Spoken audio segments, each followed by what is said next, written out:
has been dealing tonight. Swung on and missed. Swung on and missed. He struck him out. Valbuena turns two. Gone to Souvenir City. Travis Hafner with a grand slam. Pro has a long run. He makes the catch. And Justin Masterson, his first career shutout in the big leagues. From Progressive Field in downtown Cleveland, Ohio, it's Indians baseball. Tonight, the Tribe will try to split this 4-game series against the Boston Red Sox. Hi again, everyone. Matt Underwood alongside Rick Manning. Indians with a tremendous pitching performance last night from Justin Masterson. But, Rick, really, that's nothing new, at least not in this series. Indian starters have done more than their share of the work to get the Indians a chance to win. You know, they really have, starting off with Carmona, but the story of this series really is Justin Masterson. 18 ground ball outs last night. He 2-hit, shut out the Red Sox. It was his best performance, and I mean, his ball was moving all over the place. Great slider, great sinker, but the whole 3 games they have handled the Red Sox hitters. They came in leading the league in runs. They're now second, but you can see 21 innings. They've allowed only 15 hits, 2 earned runs. They had 10 punch-outs, so the pitchers have really handled them. Unfortunately, they've only won 1 of the 3 games so far. Well, we're going to see more good starting pitching here tonight because we've got 2 7-game winners on the mound. And lefty John Lester of Boston, of pitchers in the big leagues with at least 50 decisions, he's got the best winning percentage in Major League history. Well, he's one of the best left-handers in the league, without a doubt. A good breaking ball, a very good heater. He's a power pitcher. But going up against Mitch Talbot, who has been the Indians' best by far. He has 7 wins, and I'll tell you, what a find this guy has been from the right side. And when you look at the numbers, John Lester, if you throw away April, he's been unbelievable. 6-0 and a 161. Mitch Talbot has been solid for the Indians all year long. He's going to go over here and try and even this series up against the Red Sox tonight. With John Lester on the mound, the Boston Red Sox have never lost to the Cleveland Indians. They're a perfect 6-0 when the lefty toes the rubber against the Tribe. We're back with all the play-by-play action coming up next.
Right here at Progressive Field, and another beautiful evening here in downtown Cleveland. Light breeze blowing in here tonight as the Indians take the field behind right-handed pitcher Mitch Talbot, going for his 8th win of the season. Let's take a look at Terry Francona's starting lineup for the Red Sox tonight. Marco Scutaro will lead it off, followed by Dustin Pedroia, who is hitless in the series. David Ortiz bats 3rd. Kevin Youkilis in the cleanup spot. Then it's Victor Martinez batting 5th. J.D. Drew hits 6th. Adrian Beltre batting 7th. Mike Cameron is hitting 8th. And Bill Hall will bat 9th. Tonight's starting pitcher brought to you by the Indians Team Shops, where you'll get 2 free tickets when you spend $50. Mitch Talbot making the start. Start number 12, but in his 11 starts, 11 decisions. 7-4, 354 earned run average, coming off a win against the Chicago White Sox, where he pitched 7 innings, 6 hits, 1 run.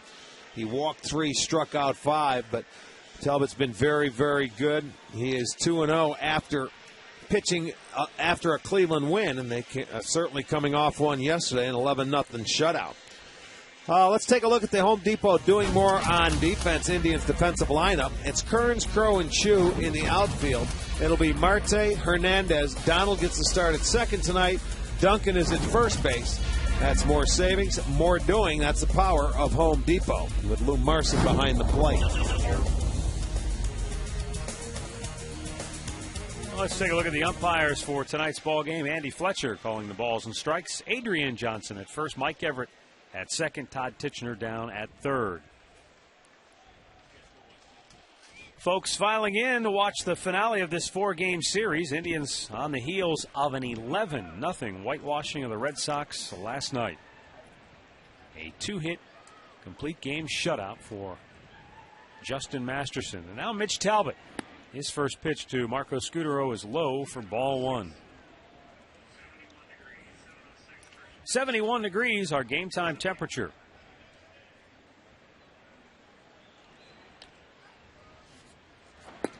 Talbot finds the strike zone.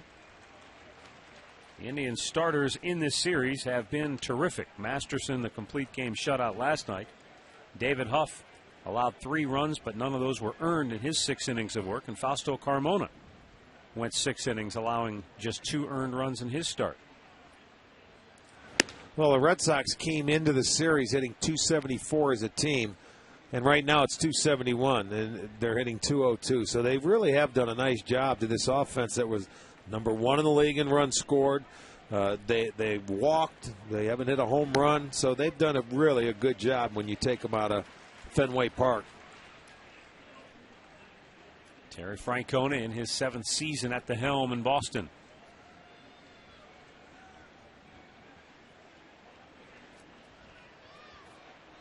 Now the 2-2 from Talbot. And the count goes full. Dustin Pedroia waits on deck, then David Ortiz here in the first inning.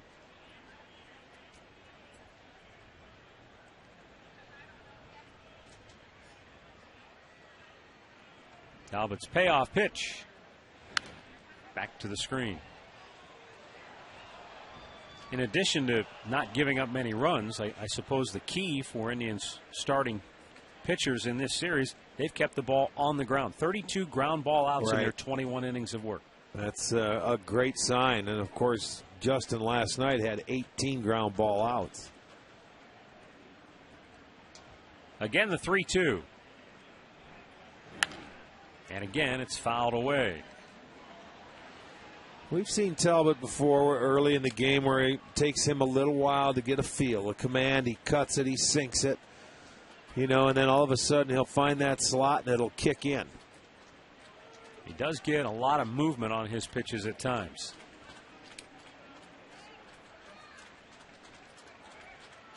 And the 3-2. Slug toward left center field in the alley. This will go to the wall. Scutaro pulls into second base with a leadoff double.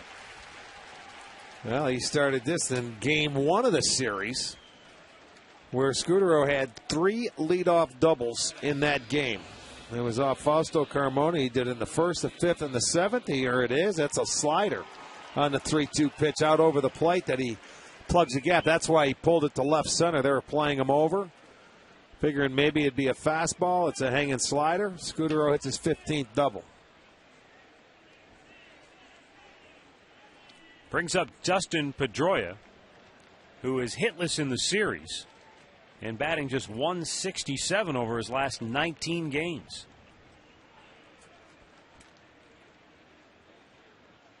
And he was trying to bunt the runner over, but fouls it back into the chest protector of Lou Marson. We're not used to seeing Pedroia struggle Although if you think back to that 2007 American League Championship Series, he was one of those hitters who struggled early. Game 5. But once he picked it up and kicked it in gear over the last 3 games, he hit the cover off the ball.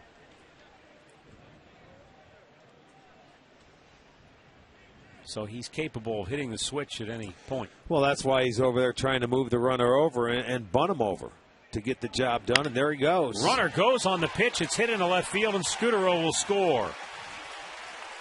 The Red Sox strike first as Pedroia picks up his first hit in the series and his 29th run batted in on the year. They're playing a little run and then hit. Scutaro taking off, trying to steal third. And then you'll see that mistake. You see where Marson was? He was sitting away. There goes Scutaro, and Lou would have had him. But now Pedroia hits that ball through the left side of the infield. So Boston will take an early 1-0 lead. David Ortiz, just 1 for 10 so far in the series. Indians employ a 3-man shift on the right side for the Red Sox designated hitter.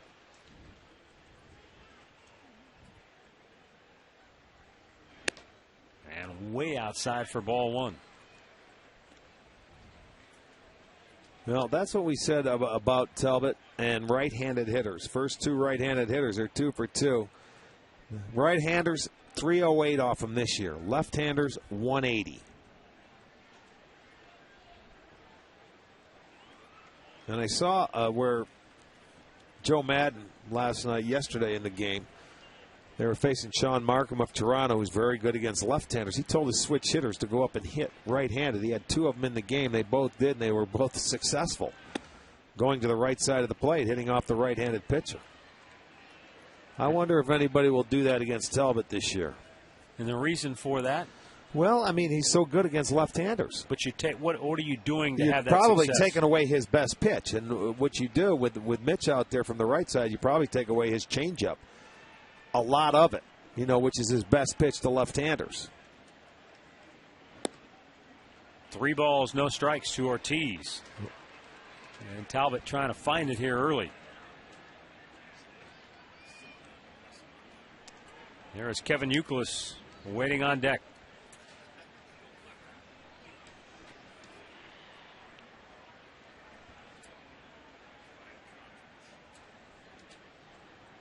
.30 pitch. And caught the outside corner. Ortiz snapped his head back in disbelief at Andy Fletcher's call. Well, take a look at it. 3-0 call. Fastball, outside corner. Not bad. And you said last night this guy sees as many pitches as just about anybody. There's not much to say. It's right there, 3-0, your first time up. It's not like it's strike 3. He's doing a lot of yapping about it. Yes, he is. Ortiz has seen 55 pitches in his first 12 plate appearances coming into tonight's game in this series. Lou Marson calling for time.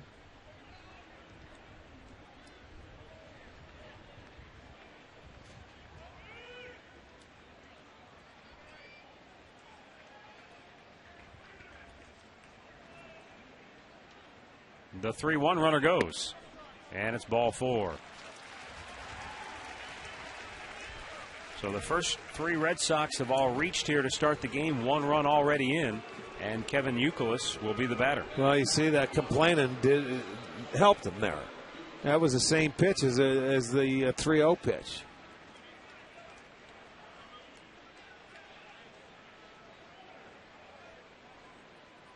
Kevin Youkilis 3 for 9 in the series. Comes in with a .320 batting average on the year. And in addition to those 12 home runs, 16 doubles and 3 triples.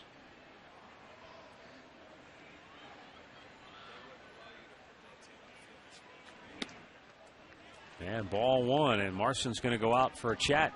Here goes Mitch Talbot. Just can't seem to find it here in the early going. 8 balls, 8 strikes. Red Sox already with a run in. Key now for Talbot is try to limit the damage.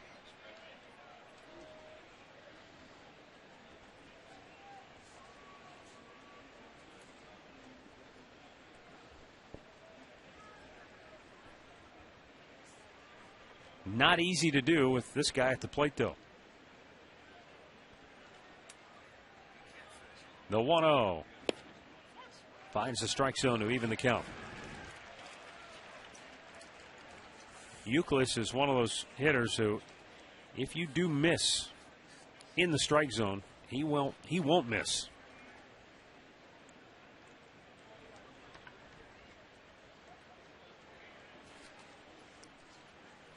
One.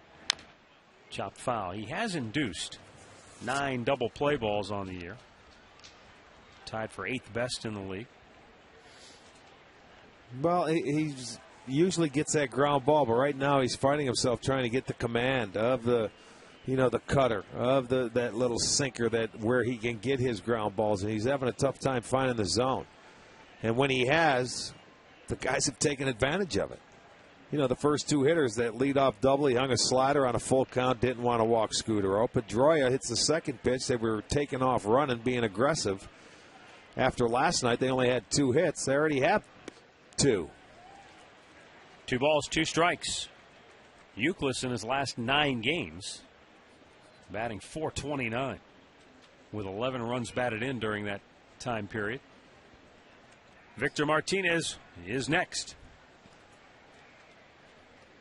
Dustin Pedroia, the runner at second base, with Ortiz down at first.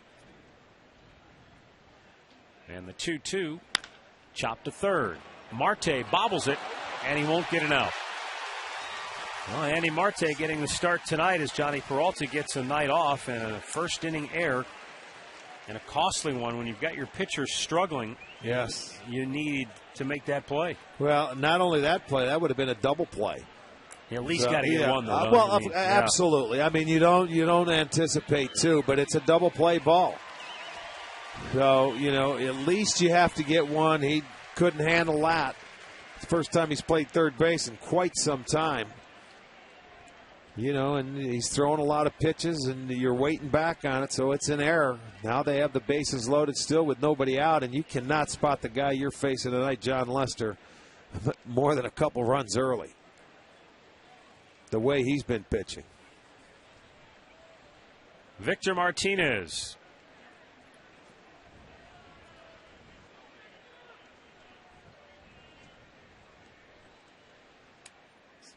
With the bases loaded and nobody out, goes after that first pitch. Drives it into left field. Kearns will make the catch. Tagging and coming home is Dustin Pedroia. And it's a 2-0 Boston lead. Nothing new there from Martinez. Victor, in bases loaded situations, is about as aggressive as you can find. But he gets the run in, and the Red Sox are up a pair here in their first at bat. Yeah, that's exactly right. Just get him in. Martinez does that. It's his second sacrifice fly, the 19th by the Red Sox.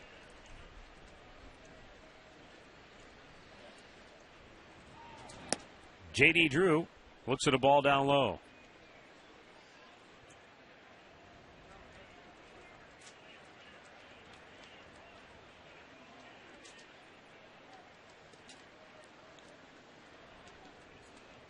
Drew is 1 for 7 in the series.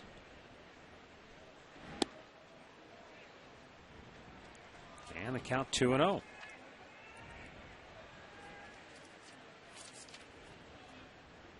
Already 23 pitches for Talbot here in the first.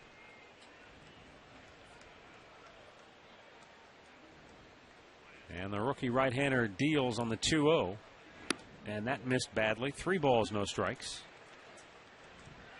Right-handed hitting Adrian Beltre waits on deck. Yeah, I would expect a visit here real soon. Tim Belcher got to try and settle him down, say something to him, because he's 12 balls, 12 strikes, and he's just searching to find it. Close pitch, but when you've been erratic, you don't get the close calls, and the bases are reloaded for Boston with only 1 out here in the first, and here comes the Indians pitching coach. Yeah, he's got to find something to say to him that clicks, that kicks in here, because I'll tell you what, Red Sox trying to open it up early. Already the second time in the inning they're hitting with the bases loaded. Adrian Beltre will be the batter, and he has been a beast all year long for Boston. Batting .329, 7 homers, 40 runs batted in, 17 doubles.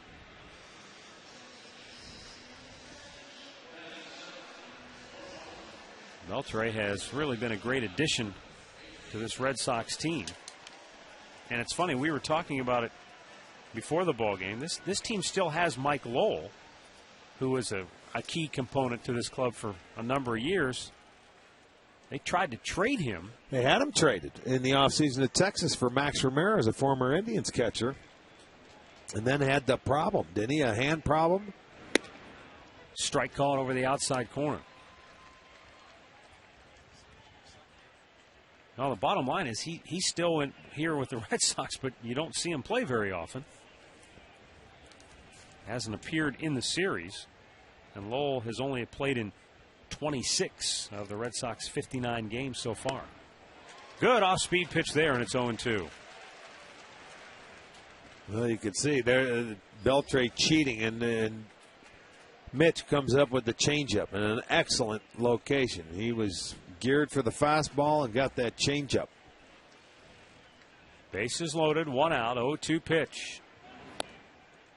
That time Beltre not going to chase. It's not that he can't use his changeup against right-handed hitters, but you're saying it's not quite as effective as it is against the lefties. That's exactly right. You know, it's tougher for him because that changeup goes down and away to left-handers, comes down and into righties, and sometimes it's tough to locate it down and in. It's better when he throws it out of the strike zone and gets him to chase it early, but once they do that or they see that pitch a couple times, I think righties will take it more often than left-handers will. Again, the 1-2. Missing down with the fastball. And this next pitch will be his 30th of this first inning. And remember, last night it was a 30-pitch first inning for Clay Buchholz. And the 2-2. Shot it back into the crowd.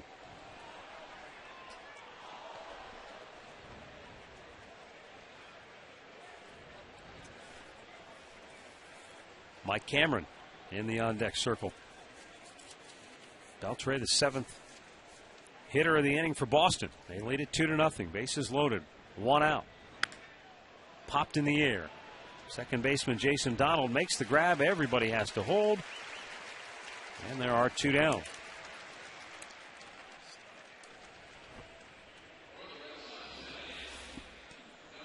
Well, he jams him and gets that pitch inside, and Beltre looks like he helps him out, but that ball had some movement going in on the hands. Got him to swing at his pitch and couldn't get it out of the infield, so he gets the second out and a chance to get out of it now after really struggling in this first. Mike Cameron, the 8th man to bat in the inning, 0 for 4 in the series. David Ortiz, the runner at third. Kevin Youkilis at second. J.D. Drew down at first. And that pitch outside for ball 1.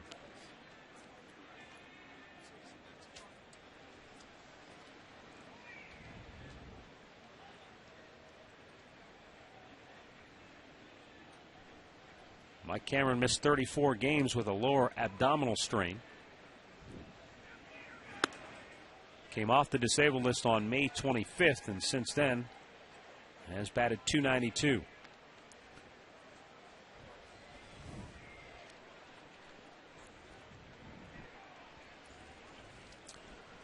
That is Mitch's third 2-0 count. So, you know, he just can't command his fastball, and everything, you know, follows that. Just did shave the outside corner. Mike Cameron didn't agree. And it's 2-1. Sometimes that can be a huge pitch for a pitcher struggling, because instead of count being 3-0 and now forced to throw a strike with the bases loaded, feels like he's back in the at-bat. Cameron bounces it to third, off the chest of Marte. His second error of the inning, and he compounds it by throwing it into the photo bay. A double error for Marte and a double whammy for the Indians. 4-0 Boston. Wow, yes, that's right. He compounded it as right. Second straight ground ball he's missed, and not only did he miss it, then he threw it away. So that'll be a 4 spot on the board for the Red Sox. A 3-error first inning for Andy Marte. Boy, oh boy, not the way to start.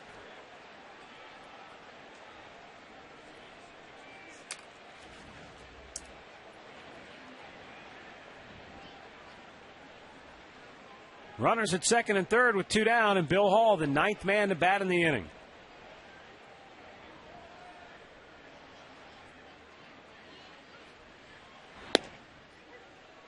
And Hall looks at a first pitch strike.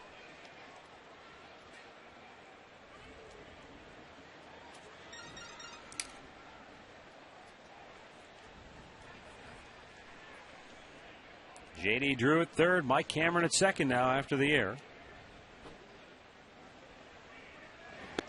And Hall looks at a breaking ball for a strike.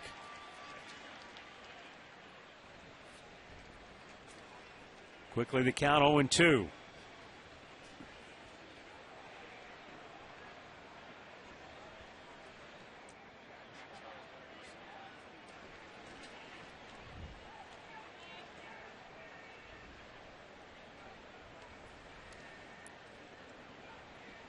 Talbot delivers. Too high, a ball and 2 strikes.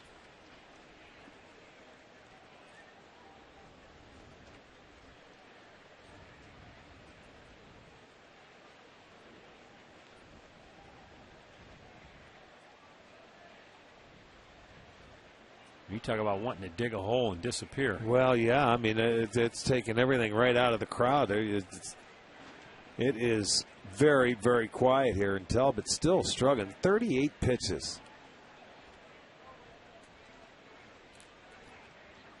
The 1-2. And he struck him out looking.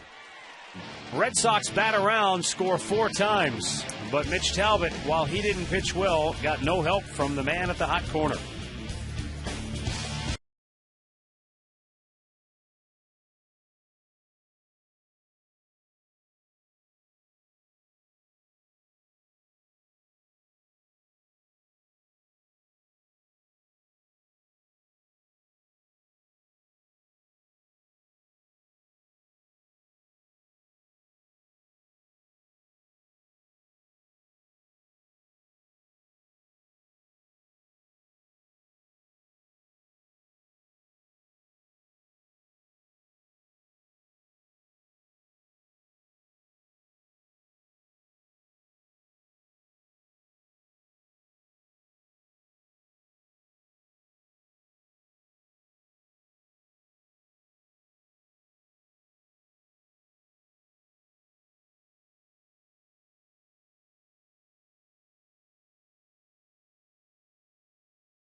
Yeah. You're exactly right, because Lester's been as good as you can get. You know, he's looking for his 50th win of his career. He's 7-2, 2.73 earned run average. He's won his last 4 starts, but he's won 7 of his last 8.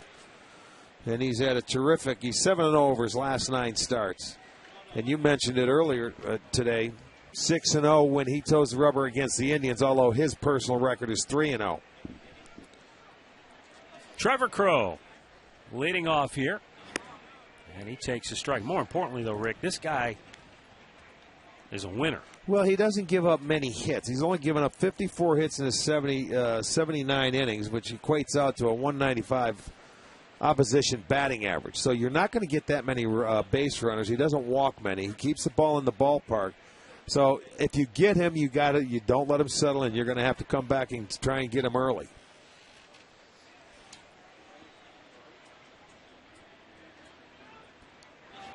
John Lester, 49 wins, 18 losses. That's a .731 career winning percentage.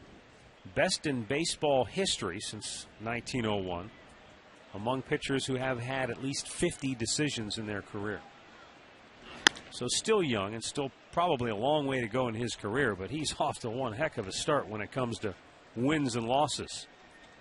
And as you've said before, as much as you say at times, batting average can be overrated, ERA can be overrated. You say, give me a guy that can win. Right. Knows how to win, get you some runs. Whether it's 8-7, 2-1. Down. Yeah. Yes, indeed. Give me the guy that knows how to do it when you just walk away with a win.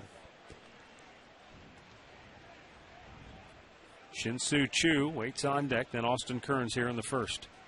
Well, they did. They got on the board early for him, although it was compounded after Marte's defensive errors that gave him a 4-run lead. It should be 2-0. Look at that. That's paint outside corner. Trevor Crowe is out looking. One down here in the first. I mean, fastball outside edge. Look where Victor's sitting on the outside corner. Look at that ball at the knees. That's a perfect pitch. That's what you call paint in the outside corner. Boom, right there.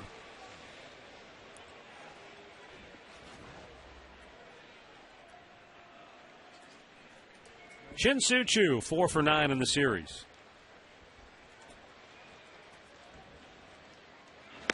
Swung on and missed.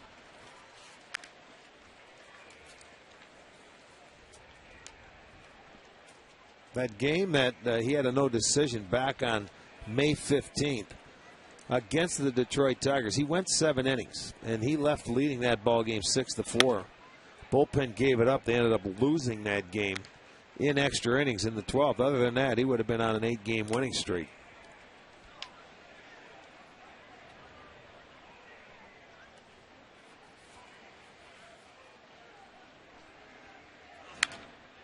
Fouled back out of play.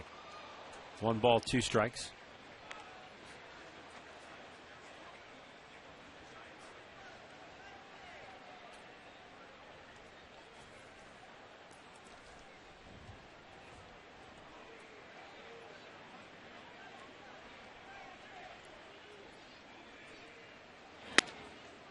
Just missed inside. Now, John Lester is just, I don't know that you call him a rarity, but for a left-hander, he's not freakishly big, but he's a power left-hander. Right. Yes, he is. You don't see many that throw this hard, and he's got a very good breaking ball to go with it. He's throwing the ball mid-90s, 95, 96. Most of those left-handers cut it, and they go anywhere from 89 to 92, 91, 92. He tops up maybe 96 at times. Choo bounces it to first. Euclid with the flip, and that's out number 2. Let's check that Sox defense for you behind Lester this evening. In the outfield from left to right, it's going to be Hall, Cameron, and Drew. On the infield from third to first, Beltre, Scudero, Pedroia, and Euclid. Victor Martinez catching his 4th game in the series. Red Sox rated 4th in the league in defense. They have made 35 errors.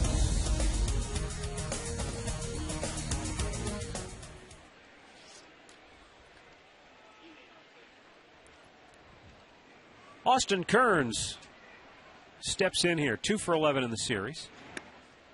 And there's that first pitch, curveball over the outside corner. For the record, John Lester listed at 6'2", 220.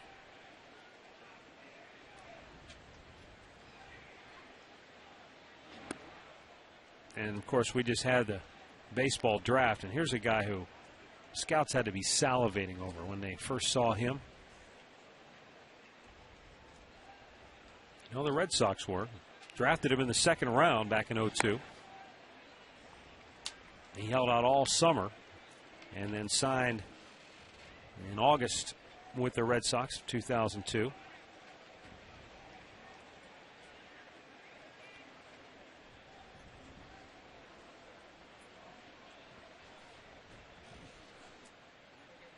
Two-one pitch. Popped back out of play. And there were a lot of reports, you may remember, in the 03 offseason, coming into the 2004 campaign, Boston was talking to Texas about trading for A-Rod. And John Lester was one of the key components of that trade. He would have been going from Boston to Texas, but that trade never materialized. And you can certainly understand why.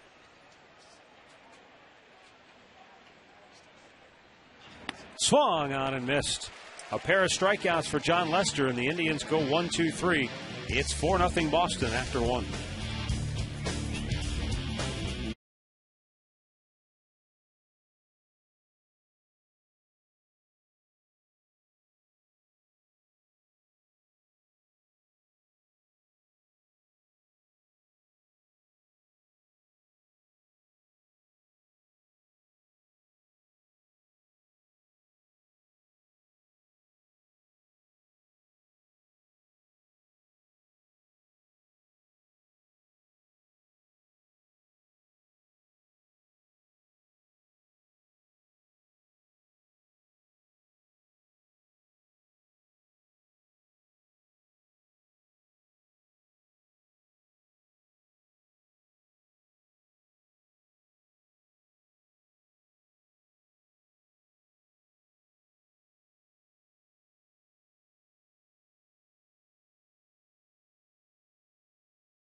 And Marco Scutaro will lead off for the second inning in a row.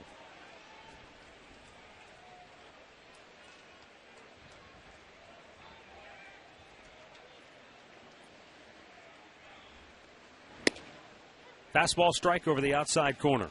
Scutaro doubled and scored in the first. Yeah, this is going to be a mulligan here for Mitch Talbot, where you face the first 9, let's put it behind you, and now you got to just put zeros on the board the rest of the way.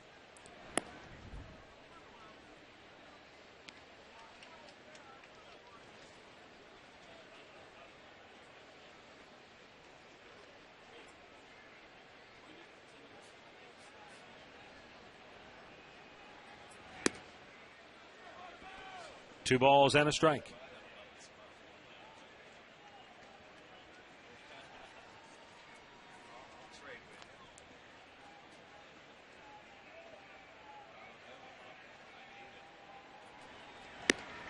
Caught the outside corner with that fastball, and the count evens at 2 balls and 2 strikes.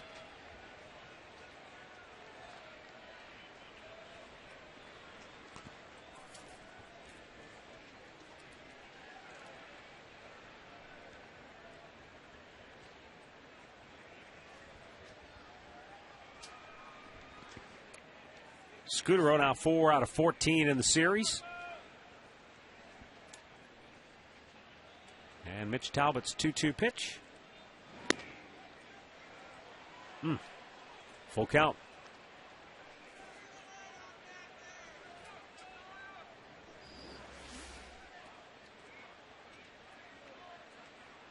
Not missing. If it's missing, it's not by much.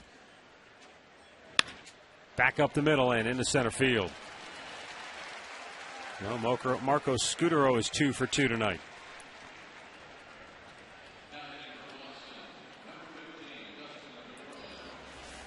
Watch Talbot trying to throw that glove behind him on the backhand and try and knock it down. No chance. But when Scudero, they've had success. He gets on, leading off an inning. He's been able to come around and score. He's done it 3 times in this series.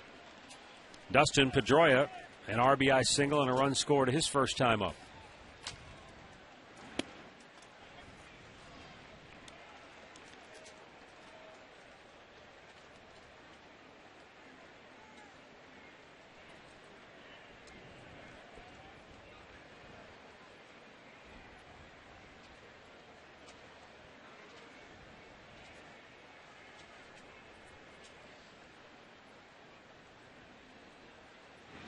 Swung on and missed in the count. 0-2. Andy Marte's 3-error first inning was one shy of the Major League Baseball record for errors in an inning by a third baseman. The record is held by 3 players, or it's happened 3 times. Most recently was 1986, and it was Bob Brenly. Oh, yeah? Of the San Francisco Giants. Well, that was a catcher, though. Brenly was a catcher that was playing third that day. I got you, yeah. You know, he's not a third baseman by trade. Playing out of position. Absolutely. So you're cutting him a break. No, that's the manager's fault for playing him there. That's not his fault. Roger Craig, what were you thinking? The only other 2 times it's happened, 1891 and 1901. 4 errors in an inning? Yeah, by a third baseman. That's hard to do. No, I've made 3 errors in a game when I was in the minor leagues at shortstop. I don't think it was in the same inning. You don't think? I don't think. I don't remember back that far. Could have been, but I don't think so. Well, you can see how it could happen, though, in the instance with Marte. You get a double error where you kick one and then throw it away and compound it. That's when you're saying, I don't want the ball hit to me. Bounced it in front. And, you know, when you're doing that as a defender, that's not a good feeling. You're saying, please don't hit the ball to me.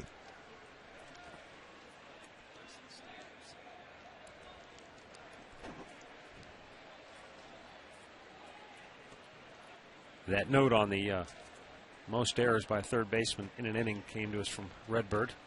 Oh, it did? It was right on it. As always. Good job, Redbird. Thought maybe there'd be a Cardinal tie-in to it somehow, but no. He wouldn't give it to you if it was a Cardinal. He'd hold it back.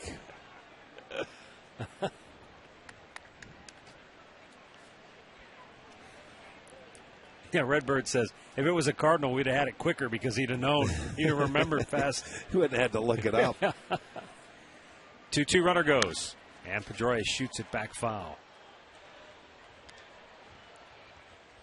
Well, here's that first inning. If you joined us late, that error cost him an out, at least one. Yeah. This one, there's the first error, and then that's the second error. 4 runs scored by Boston, 3 of them unearned.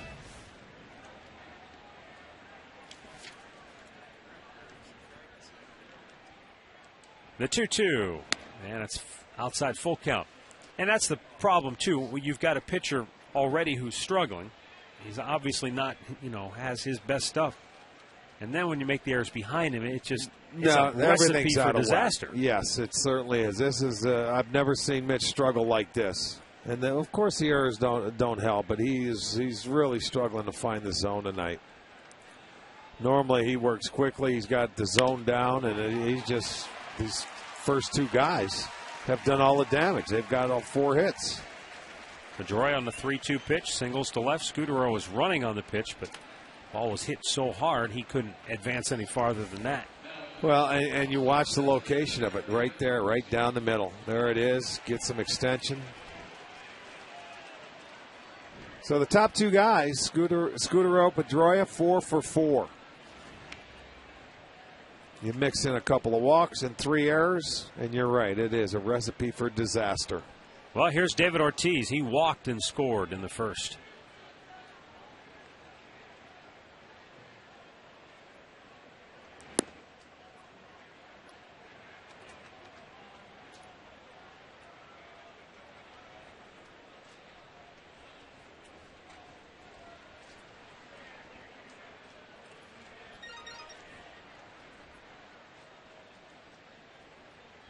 Talbot with a 1-0, and Ortiz hammers it foul. 1 ball, 1 strike.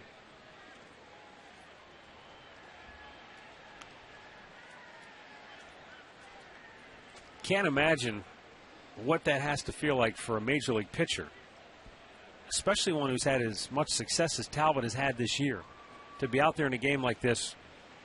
And at what point does it hit you that you don't have it? And you are fighting for your life right now. Well, it hit him in the first inning. I mean, I think after the first couple of hitters, 3 hitters, he was out there on the mound. You could see he's really taking his time. He's trying to slow things down and get a feel for it. It's just not coming. I've seen him do this before.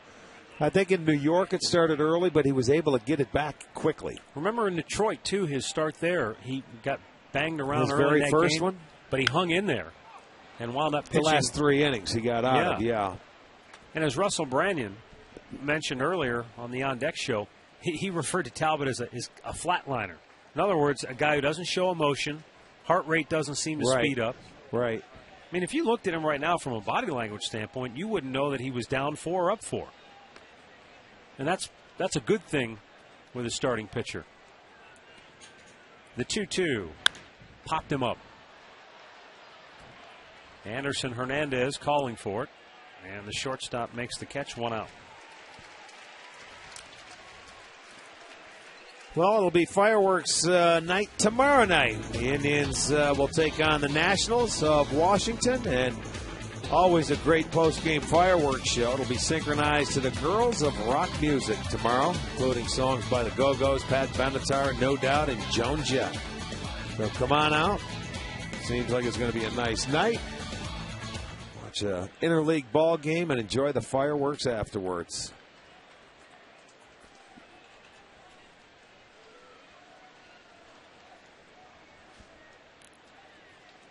Kevin Youkilis takes a first pitch strike. He sent a bouncing ball to third that started the nightmare first inning for Andy Marte.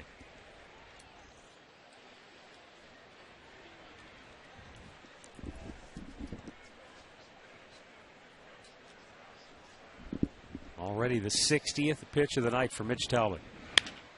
And a bouncer in the hole. Hernandez, nice job, goes to second. They get 1. Donald couldn't get it out of the glove to turn 2. But that is 2 down in the inning. And now Red Sox at the corners. Nice play by Hernandez, who shows good range going into the hole.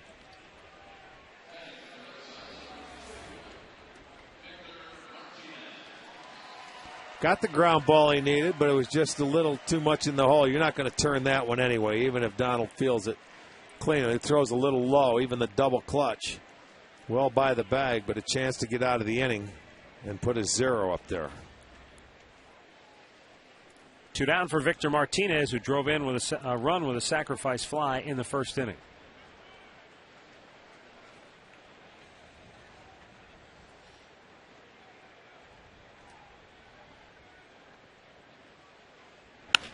And he hammers this one down into the right field corner.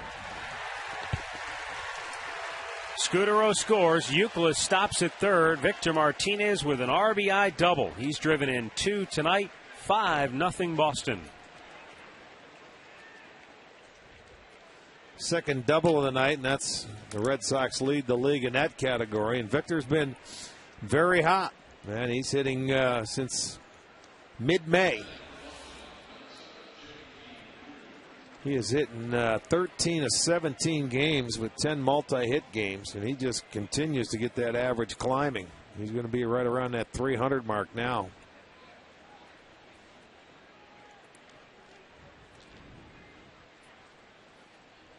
The inning continues, and J.D. Drew, who walked his first time up, is the batter. Victor with a 5-hit series in his return to Cleveland. And that leads all players in the series.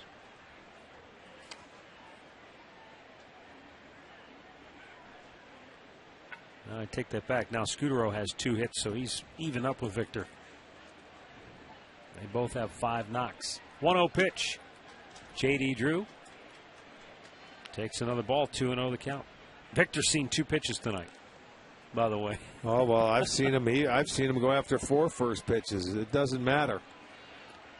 He jumped all over the second one. The first time, bases loaded, he was going to stay on the baseball and use the field to get that run in. But the second one, a 2-out base hit.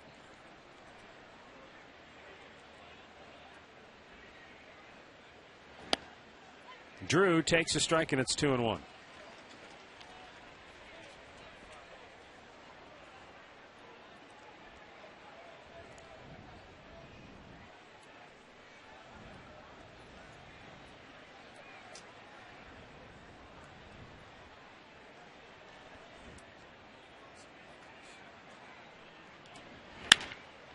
Down the left field line, slicing into the corner, and foul.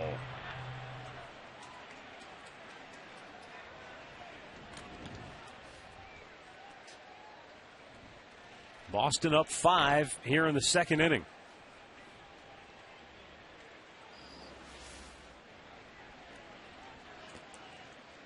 Well, he sliced that one down the line. He realizes it was cutting, but it ended up foul.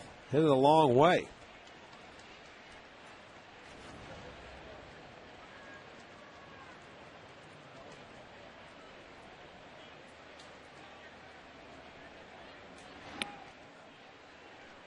And it's low, full count. 3 balls, 2 strikes, 2 on, 2 out.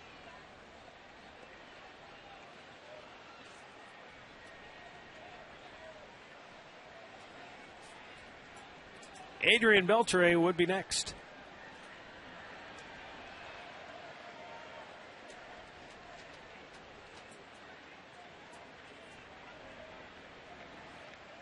Talbot's payoff pitch is ball 4, and they are loaded yet again.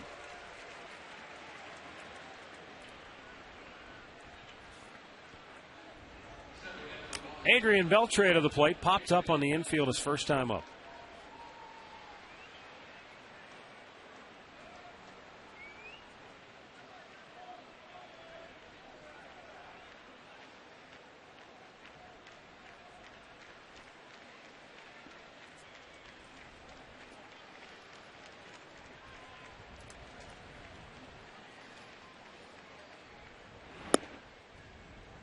And he misses low for ball 1.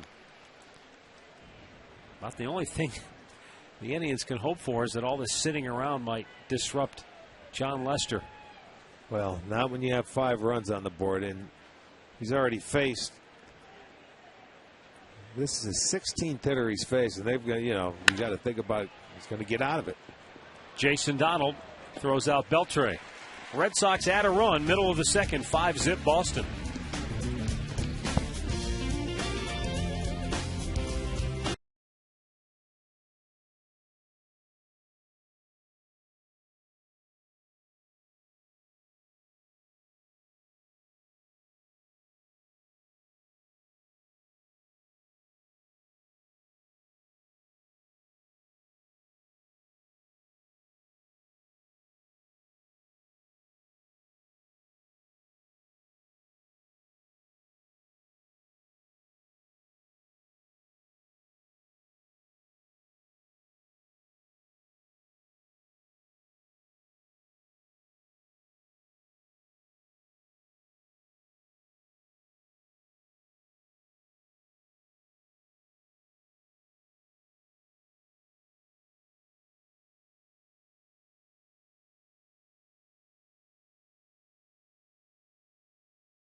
Travis Hafner, Shelley Duncan, and Andy Marte to bat for the Indians.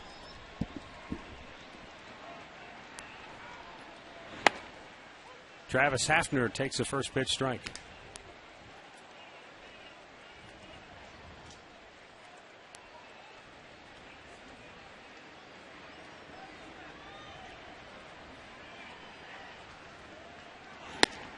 John Lester misses down low.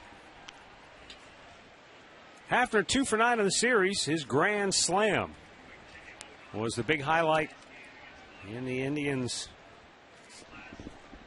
8-run 8th inning last night. 10th grand slam of his career. And a good breaking ball for a strike. 1-2 the count. So much for Lester being bothered by all the time he's had to sit in the dugout watching his offense so far here tonight.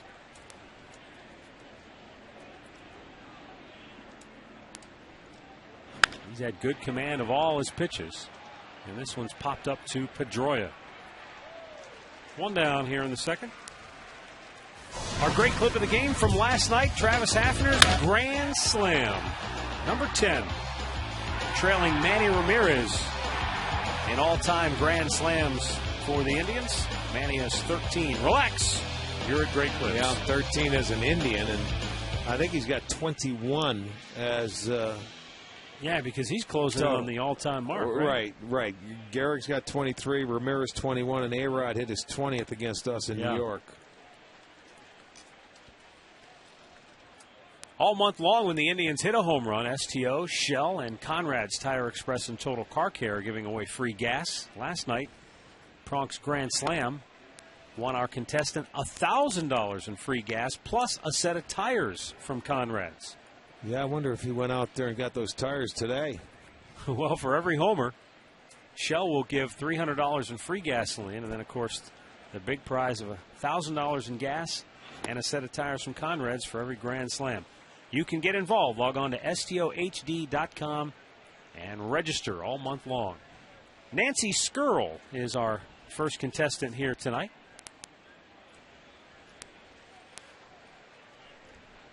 Shelley Duncan has homered in the series. That came against Tim Wakefield, but he's out on strikes. That's the third K for Lester. 2 down here in the second. Well, you can turn back the clock at Progressive Field Saturday.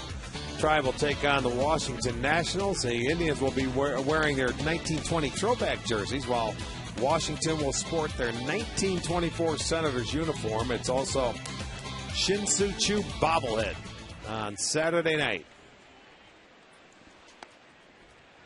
Andy Marte takes a strike.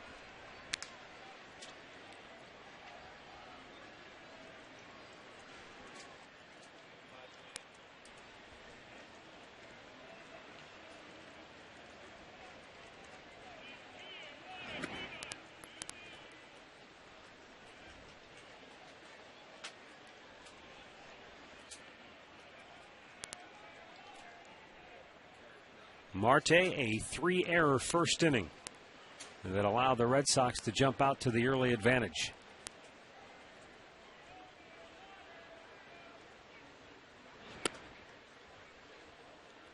Two balls, 1 strike.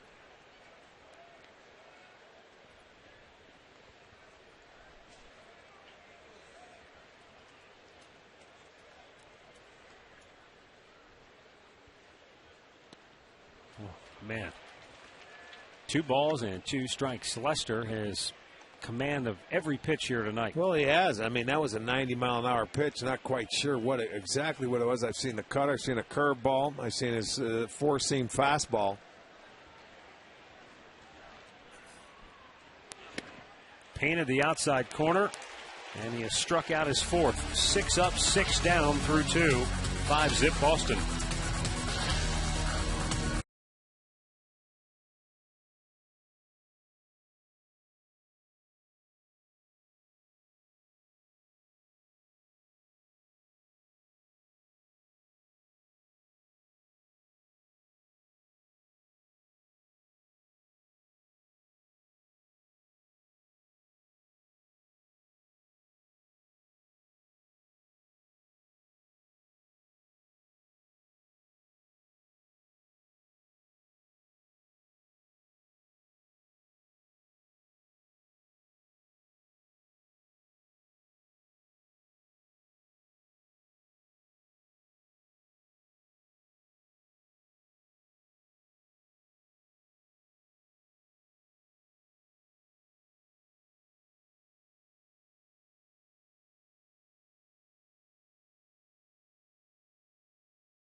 And this will be his 70th pitch of the game already. Yeah, I was good. He needs a quick inning. He needs to get in and out of there just to get off the field. He has had 2 very long innings.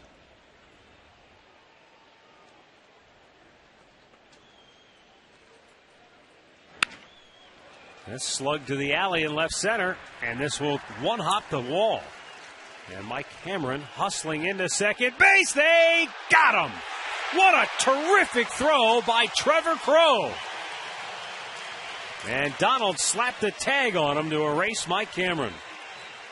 Boy, now Cameron, a guy that can run. Really didn't think he was going to have a chance at getting him at second base, but he certainly does. It's going to be our McDonald's. I'm loving it.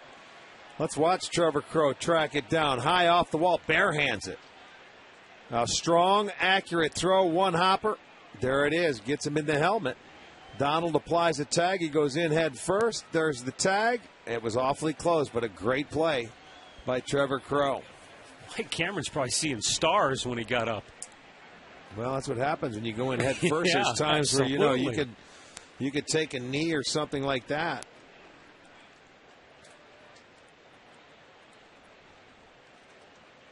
Nice defensive play there by Crowe.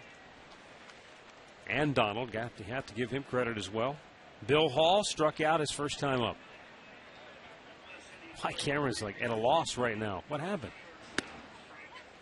Not like he was Cadillacing it out of the box. I mean, he was motoring. No, he can run, and they did get him. They got him on the helmet. Now, if his helmet came off, I could see him having a headache. Ooh.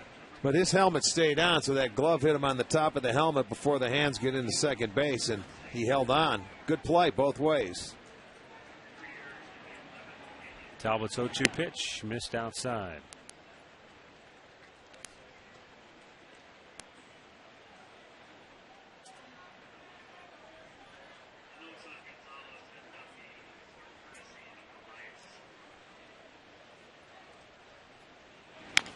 Reached for it, taps it back to the mound. Talbot throws him out. 2 down. Let's pause right now, 10 seconds for station identification. You're watching Cleveland Indians baseball.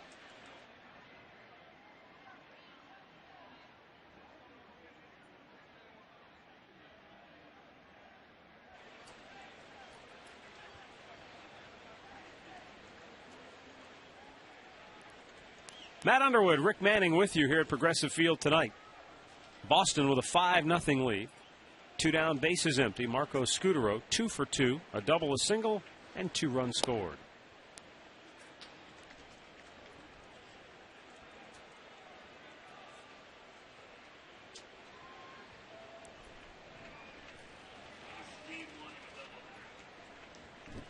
The 1-0. Pours it in for a strike.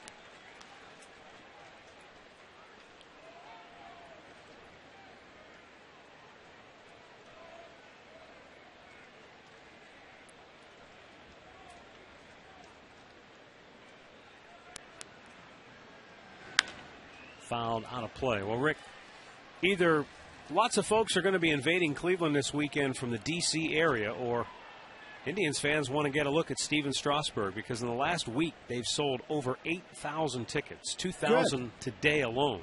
Beautiful.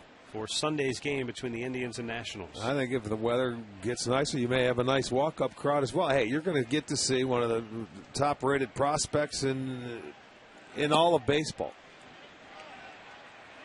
He did not go, says Adrian Johnson. The guy punched out 14 in his first start. This will be his second major league start. I'm looking forward to doing the ball game and watching this young man pitch. 21 years old. So you know what? You got nothing better to do. Come on out and watch a guy. You're not going to see him again here because Washington, it's interleague play. We never get to see him. Who knows if you'll ever see him pitch again. Struck him out looking. Second strikeout for Mitch Talbot. And we'll go to the bottom of the third here in Cleveland. 5-0 Boston.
Red Sox lead the Indians by a count of 5-0 going to the bottom of the third inning. Bottom third of the Indians order due up. Anderson, Hernandez, Lou Marson, and Jason Donald. Hernandez with a line drive single to left. First hit of the night for Cleveland. And their leadoff man aboard here in the third.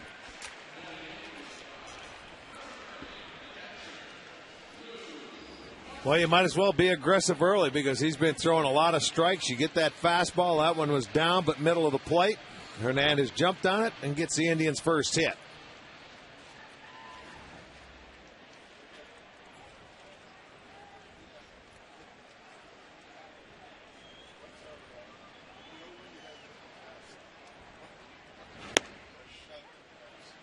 Lou Marson takes a strike.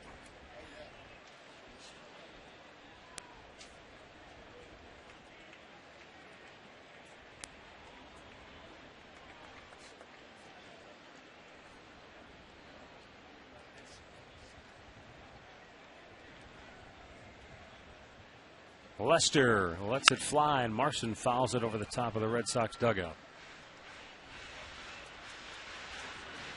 Lou 0 for 4 in the series, and you can see there he has swung the bat very well against left-handed pitching.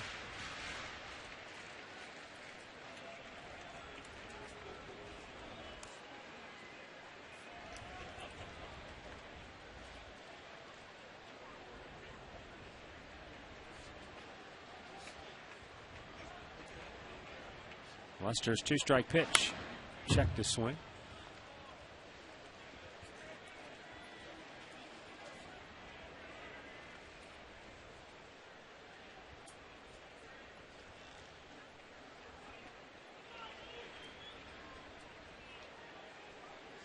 A lot of day baseball today out there. Getaway days, yeah. Thursday before interleague play kicks back into gear. Two-strike pitch swung on and missed. 5 strikeouts for John Lester.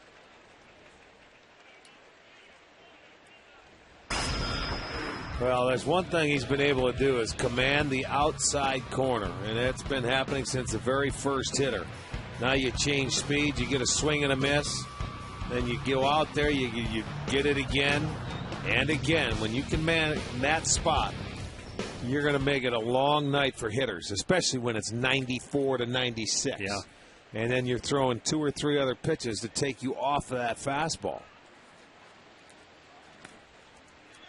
You know, when a hitter's out there and you're saying, man, I don't think I can reach that ball, it's boom, strike. What are you going to do? Then you go to look out for a pitch out there, and the next thing you know, it's a cutter in to back you up. Well, he's faced 8 hitters. He has 5 strikeouts.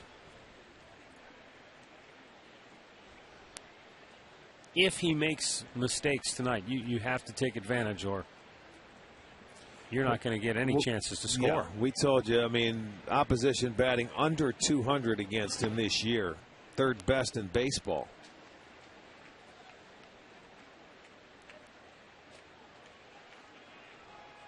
What's the feeling like in a dugout when you look up there, you're already down in the game, and you to a man know that the guy you're facing is on his A game? Well, you're in for a long night. I mean, you can't give up anymore.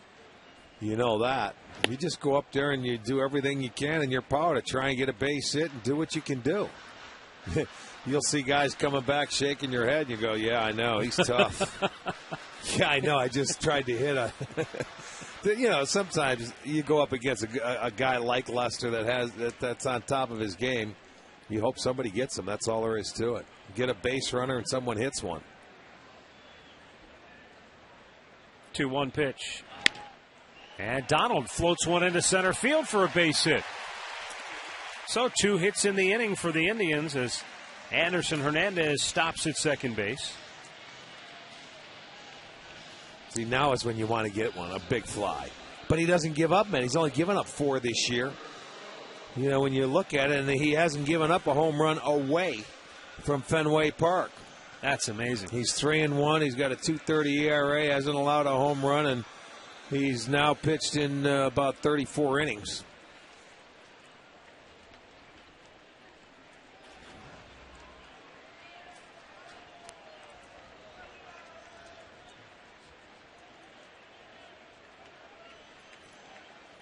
2 on, 1 out. Trevor Crow called out on strikes his first time up.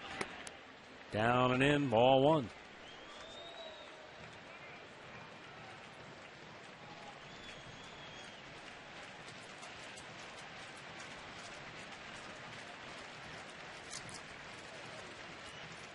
John Lester, who threw a no-hitter against the Kansas City Royals back in May of '08. Fouled back out of play.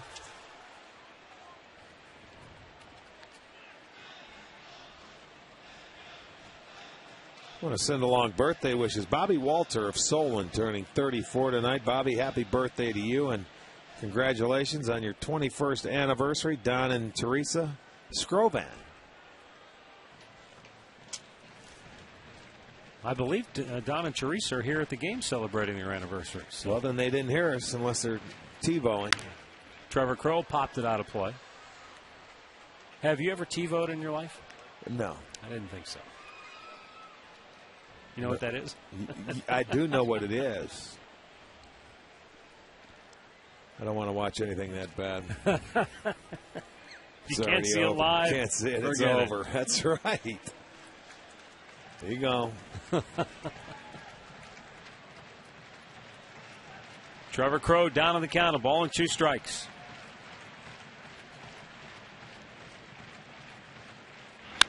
He rifles it into left field, a base hit. Coming around third, Anderson Hernandez will score. Donald on his way to third. He'll be held there. Trevor Crow with an RBI double, and the Indians are on the board. It's a 5-1 ball game. 3 hits in the inning. Oh, they have got something going. Hernandez, Donald, now Crow. Big 2-out double. Good job. That's going to bring John Farrell to the mound. 3rd double for Trevor, and the Indians are on the board. He went down and hit this one. That's a cutter they wanted in. Took something off of it. And watch Trevor. He's a good low ball hitter. He just dropped the bat head. And that ball gets all the way to the wall. That allows Hernandez to come in and score. Donald goes to third base, so 2nd and 3rd and 1 out.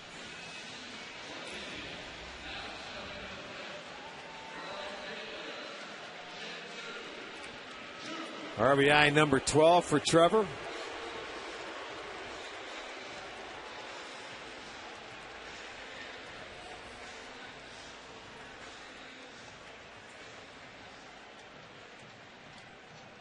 Shin-Soo Choo grounded to first his first time up.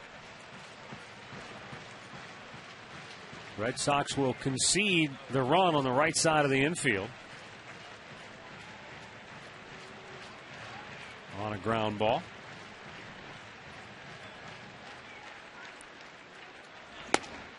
Good pitch. I mean, 96 on the outside part of the plate.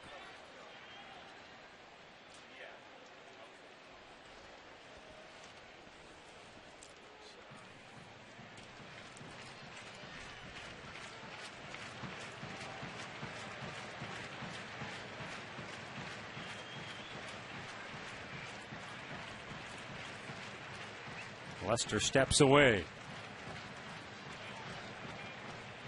Anderson Hernandez singled to left to start the inning. Then after Lou Marson struck out, Donald singled to center. Crow doubled into the left field corner. And now the 0-1 to Choo. High fly ball left field. They should get the run home. Yeah, that'll get one home. Hall makes the catch, tagging, and coming home is Jason Donald. And the Indians have scored 2 runs here in the 3rd inning. I like it. It's a 5-2 ball game. Take advantage of it, get that run home.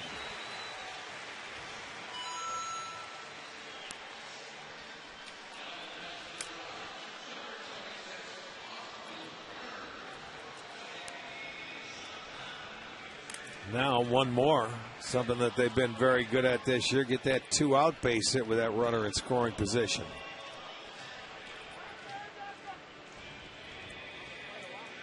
Well, the good thing is, though, like we talked, with Lester out there, when you get him on, you have to take advantage of it and get him in. They were able to do that this inning with 2.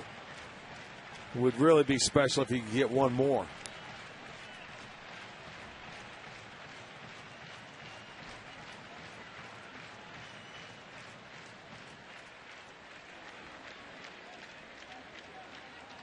Lester paying a lot of attention to Trevor Crowe at second base. I'm surprised right there Kearns didn't call timeout. He had him waiting and standing in that batter's box for an awfully long time. Sometimes you get on your heels or you're not ready. He held that ball quite a while on him. I mean, the infield's back. Nobody's holding him on, and Crowe's not going to go anywhere. He's in scoring position. Oh, now I see him dancing off. 1 ball, 1 strike. A lot of times as a hitter, when you're standing up in the batter's box, you don't want a guy jumping back and forth out there because, you're concentrating out on the pitcher. You don't need any extra movement out there, especially if you're not going anywhere.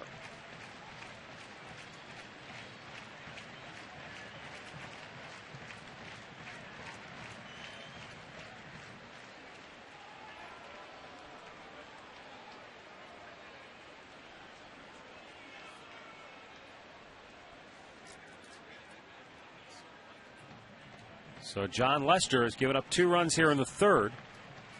Runner at second base with 2 down is Austin Kearns. Will try to keep the inning alive for the Indians here. Fouled out of play. 1-2 the count.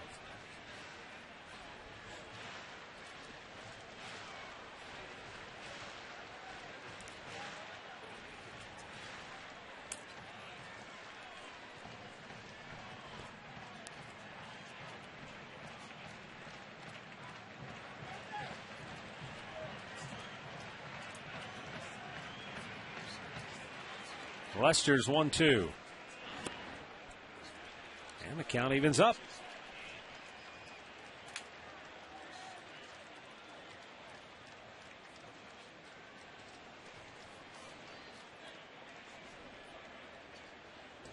Last March, right before spring training started to heat up, John Lester signed a 5-year contract with the Boston Red Sox that includes a team option for 2014. Count goes full.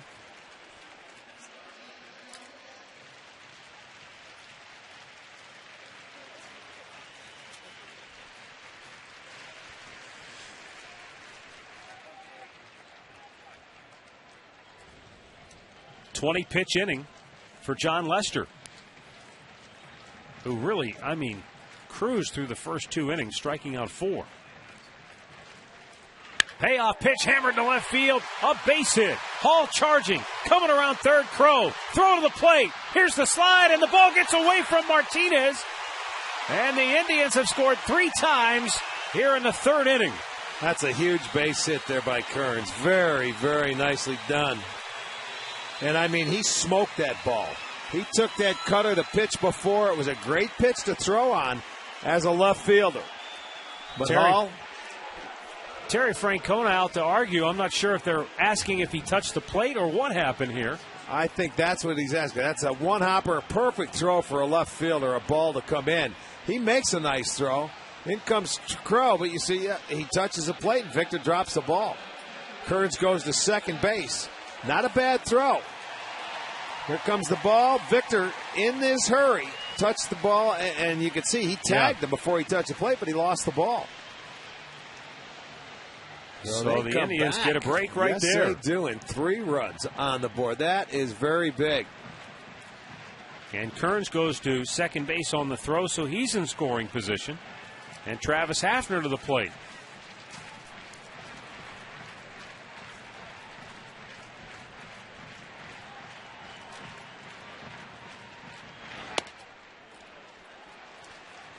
Well, we're going to show you that he does touch home plate high above that high home camera. He's right on the plate, right when Martinez is tagging him, too. But there goes the ball. Crowe slips or trips over the glove of Martinez, but he ends up scoring.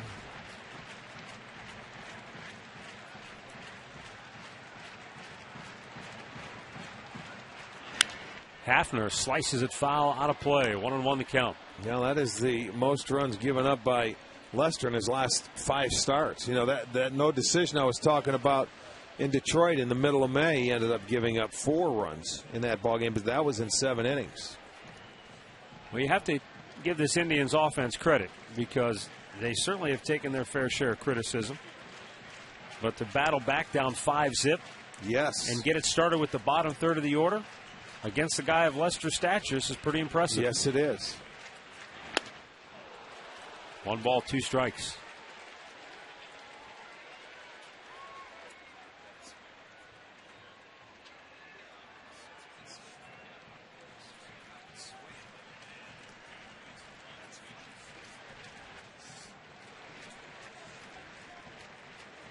Austin Kearns at second base with 2 down. Travis Hafner the tying run at the plate here in the 3rd inning.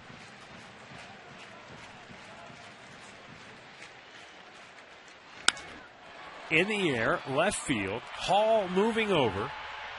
And he makes the catch.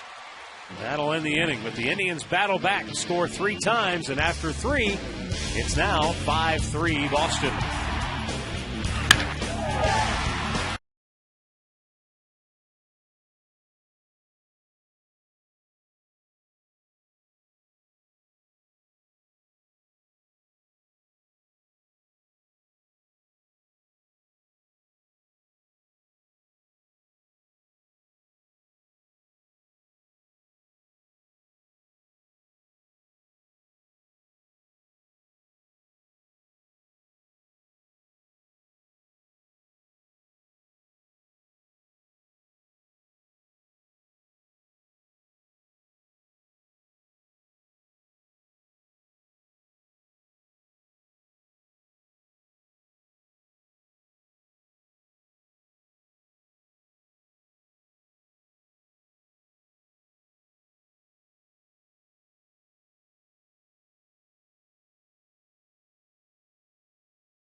Yeah, right Not now. sure how much longer Mitch Talbot can go. He's at 80 pitches. Well, you're right. If he can go 2 more innings, it'd be great. But whatever. You go out there. Now it's really, really important to put a 0 on the board just to keep it in. That offense has scored for you. Good pitch for a strike to even the count. They got you back into the ball game, and you want to keep that momentum on your side.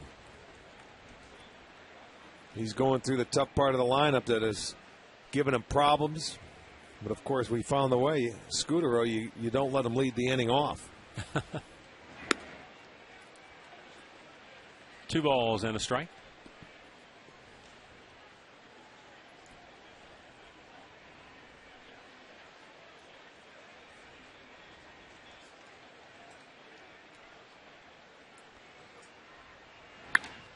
In the air, center field, Trevor Crowe drifting back. 1 down. Time now for the AT&T trivia question. AT&T Rethink Possible. And tonight we ask, who is the only player in Major League history with 3 consecutive seasons of 35 or more homers and 200 or more hits? Oh boy. I got to think about that one. Manny Ramirez. No. That 200 hits, that's a tough thing to do. But then the 35 homers, wow. Good question. David Ortiz takes a strike. He walked and scored in the first, popped up on the infield his last time up.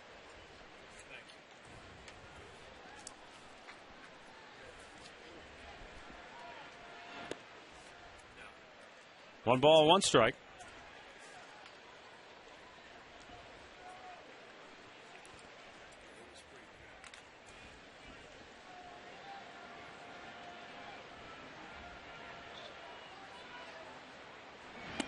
By the way, we got a note here from Elias, the baseball stat experts. They tell us the last time a Cleveland Indian committed 3 errors in an inning was your former teammate Frank Duffy. Oh, yeah? What year? Before you got here, so that's foul. September 24th, 1972. Frank Duffy had 3 errors in the 11th inning in a game at Cleveland Stadium. Well, yeah, he had just coming over from with Gaylord from San Francisco.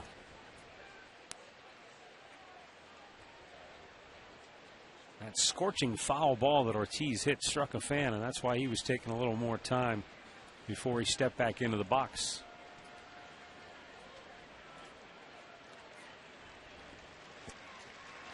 Two, and it's a ball, full count. Looks like everybody's okay, though. That was part of a 5-error inning, by the way. So you talk about how things can be contagious. Jerry Moses and Del Unser also committed errors in that inning. Del Unser. I played golf with him in the winter. I got to get on him about that. 1972, huh? Yeah. Tommy Bo said it was the first game of a doubleheader, too. Oh, boy, that's heck of a way to get it started, huh? Yeah, no kidding.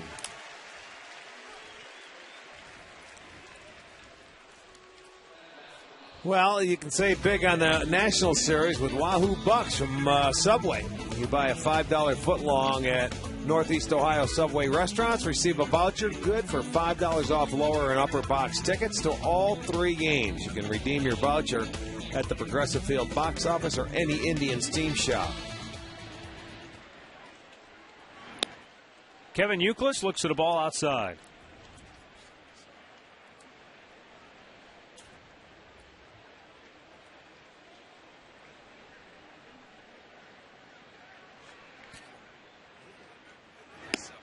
Well, he tried to hold up, but he was caught in between, went too far, 1-1 to count.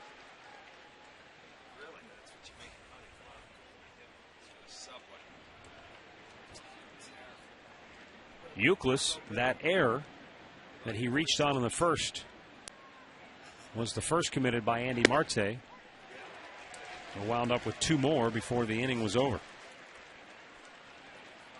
And here is Mitch Talbot, who after falling behind 5-0 has watched his offense come back and score 3 times.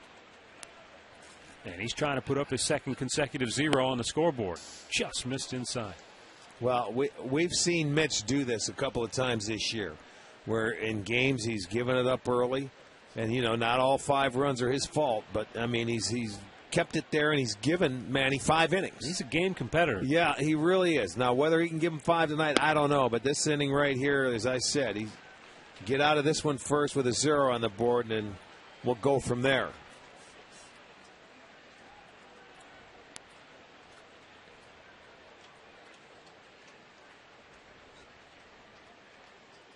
And the payoff pitch. Deep down the left side, but out in front of it.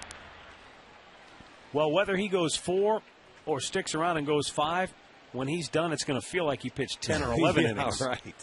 Well, the first inning, it was, what, a 40-pitch inning. Thereabouts, 9 hitters, and then the very next inning, he came back and faced 7 hitters. Then he actually had a 1-2-3 inning because Cameron was thrown out at second base. Then he can have a 1-2-3 inning here. Just missed outside, and that's going to be ball 4. So that's going to keep the inning alive, and that probably means that this will be his last inning. The bullpen's starting to get busy now. Victor Martinez to the plate. He's already driven in 2 runs with a sacrifice fly and an RBI double.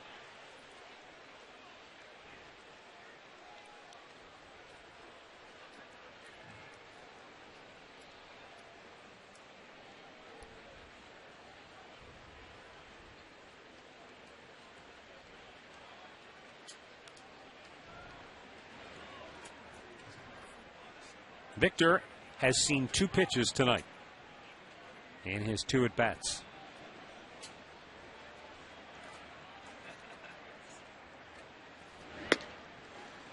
And the ball is outside.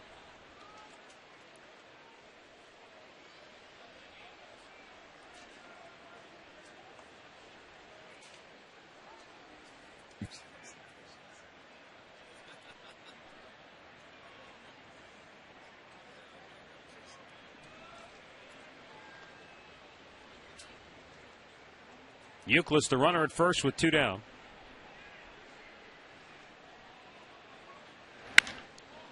And Martinez sends a high drive right field. Shin-Soo Choo makes the catch, and the inning is over. We'll go to the bottom of the 4th. It's 5-3 Boston.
Inning. Indians down 5-3, back in the game thanks to their offense and thanks to Mitch Talbot, who was able to bounce back from a bad first inning to put up 2 zeros in the last 2 innings. He's like a prize fighter who's been bobbing and weaving and bouncing off the ropes a couple of times. Yeah, he's hanging in there, although it looks like his night's over. Activity in the Indians bullpen, and he's right at about 100 pitches. Shelley Duncan's swing and a miss. He struck out his first time up, and he's quickly down on the count 0-2.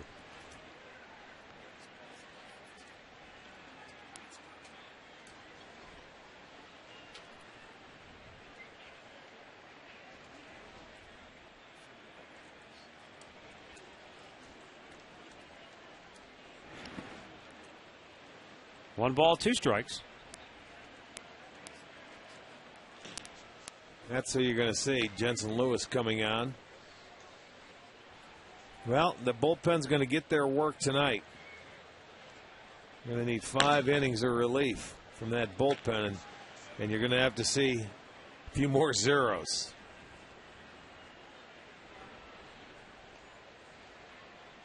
Lester's 1-2. Duncan swings and misses, and that's a half dozen punch-outs for John Lester.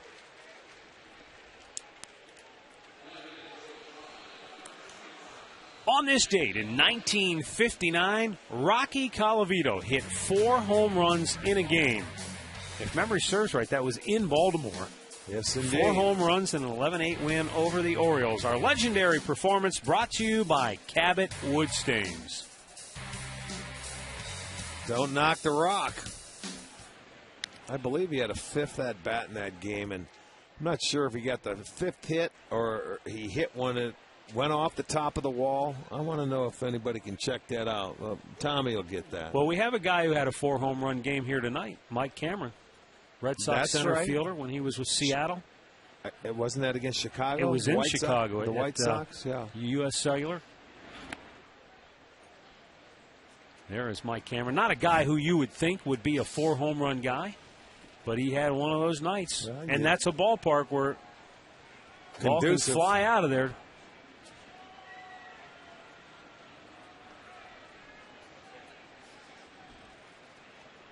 The 1-1 pitch. Just missed outside.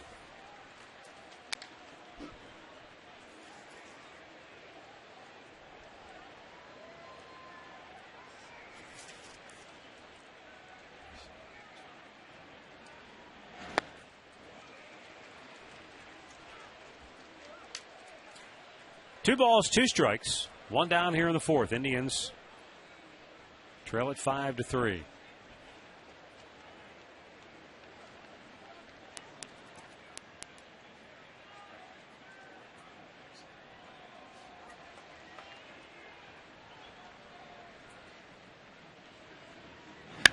Up the middle, hit the mound, bounces into center field, and Andy Marte has the 5th hit of the night for the Indians.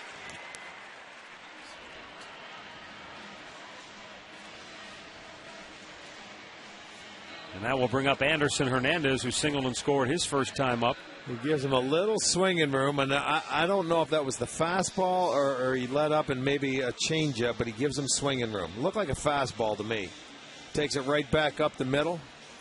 Hit number 5. They were able to get 4 hits in that last inning, and it started, as you say, by the bottom part of the lineup. This is the guy that started it, Anderson Hernandez.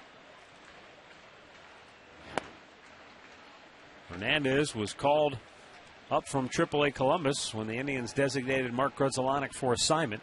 He has since cleared waivers, and Grudzielanek officially has been released by the Indians. So has Jamie Wright, who was also designated for assignment recently. Fouled away.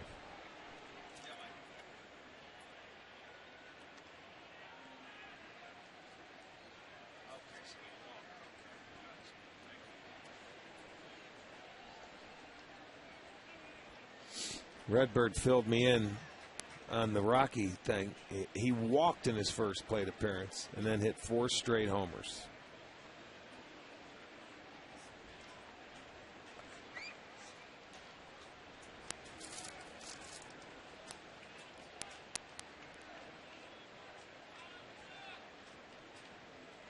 One pitch, a little bit too high.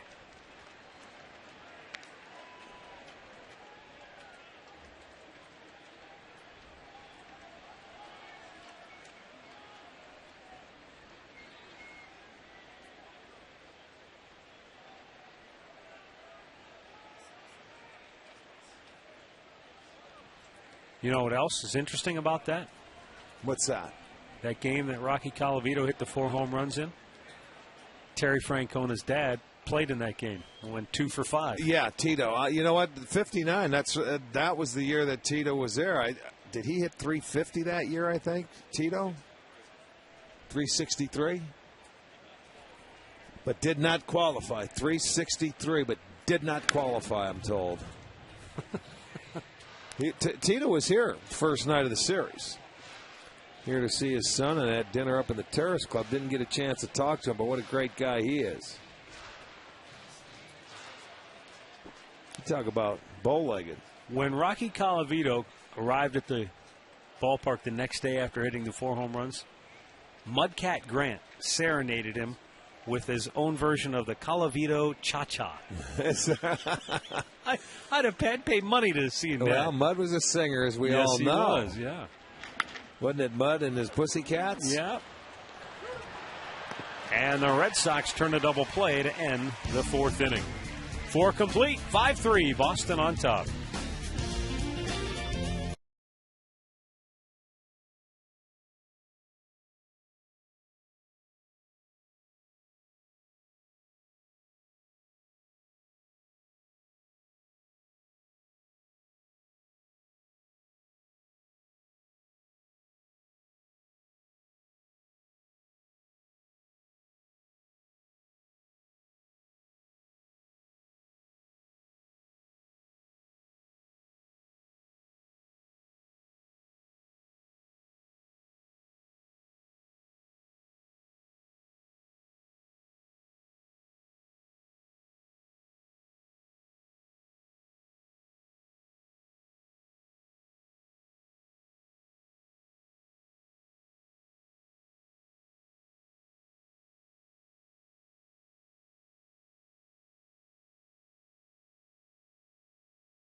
And unlock your possibilities. And by Panini's. Visit paninisgrill.com for a list of new locations.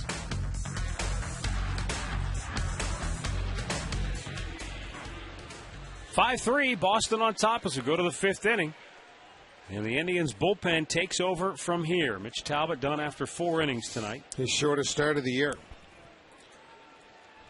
The other 2 times he went 5 innings. It was against the Detroit Tigers in his very first start, April 10th, and also on May 9th. J.D. Drew looks at a ball outside.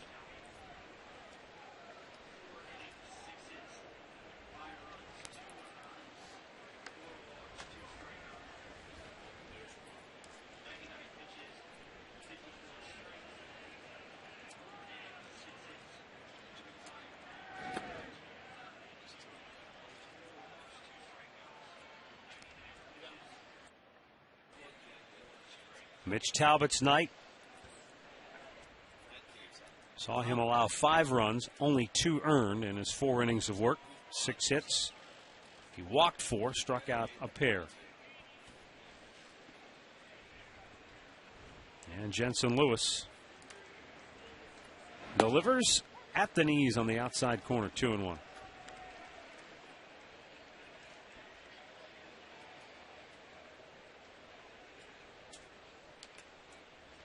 J.D. Drew, Adrian Beltre, Mike Cameron here in the 5th for Boston.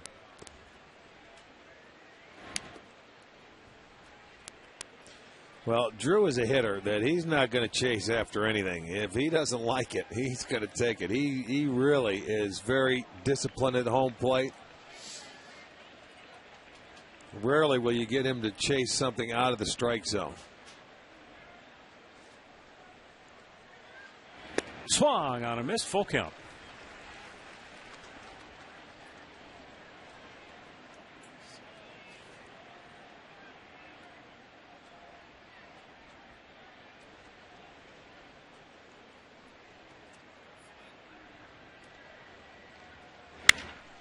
In the air, center field, Trevor Crowe. And that's out number 1 here in the 5th.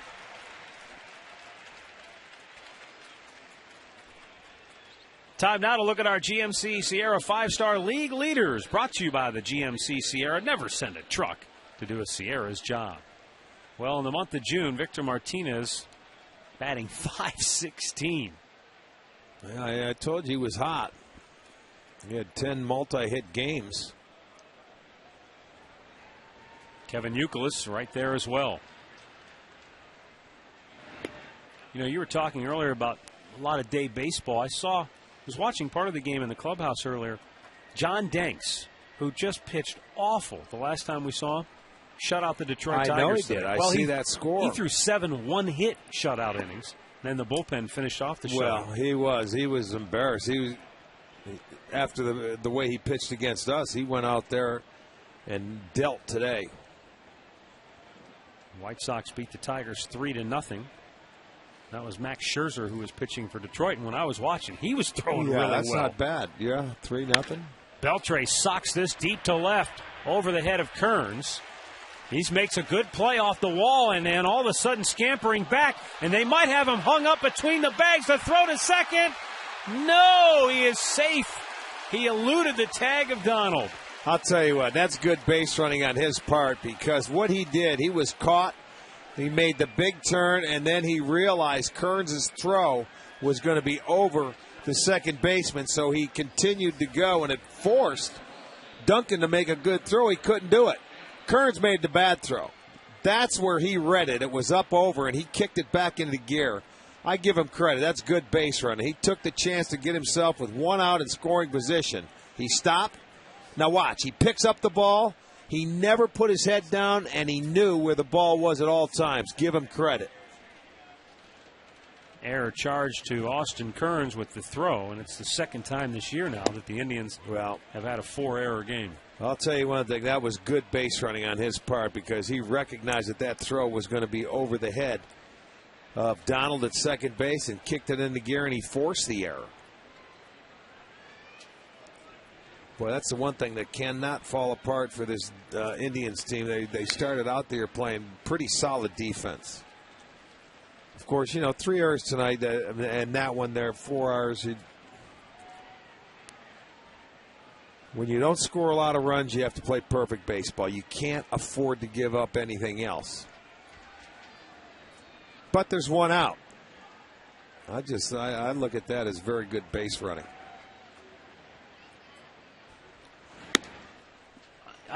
That's one of those plays, Rick, where I guess the way I look at it, if he makes a good throw, Cameron stops at first base. Right. Beltre, you mean. Yeah, exactly. I mean, Beltre. Right. I mean, it's not as if that error allowed the runner to get to second base and to begin with. And it didn't start the inning. There's one out, so Lewis still has a chance to get out of this inning. High pop. You know what I mean? So he got himself into scoring position from just pure hustle. Runner holds at second. Chu with a good, strong throw to the cutoff man. Let's go back to the studios for this in-game update. Here's Dave Chudowski.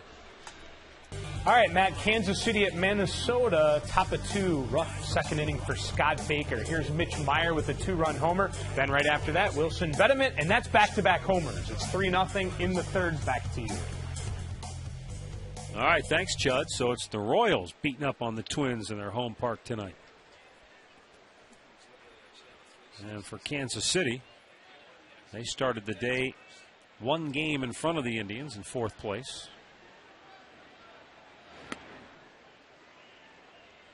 Minnesota, meanwhile, 4.5 game lead over Detroit to start the day. So even if they should falter, that will stay at 4.5 because the Tigers lost already.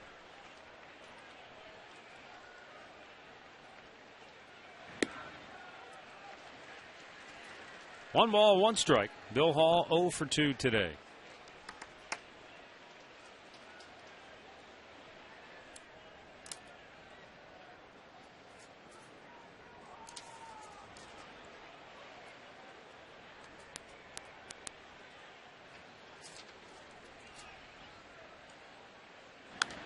Back out of play. Just looking at the fielding,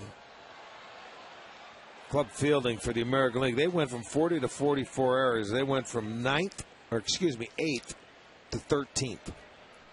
The only team with more errors now than the Indians are the Tigers. They have 47.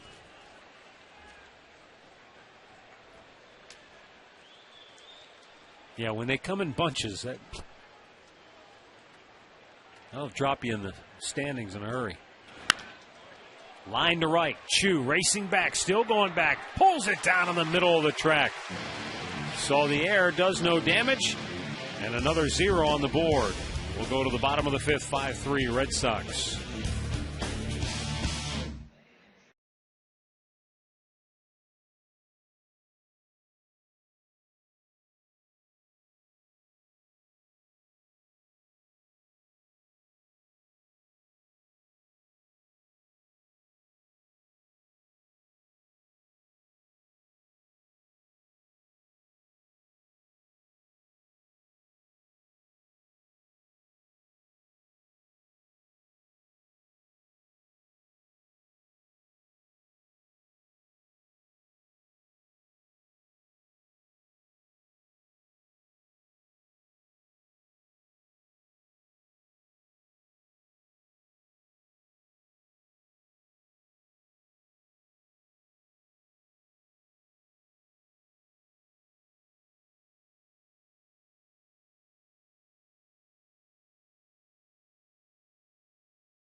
5-3, Boston on top, bottom of the 5th inning here at Progressive Field.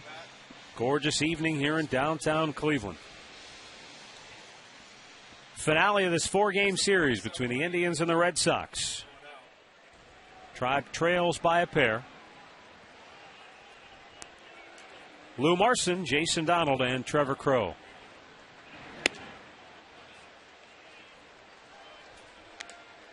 Lou struck out his first time up.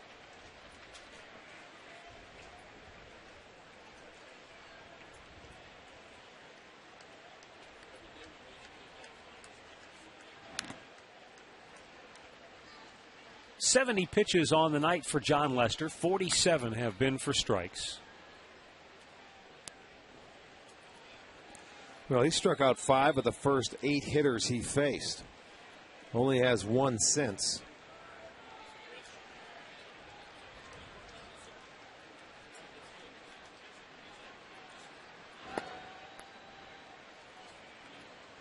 Two balls and a strike.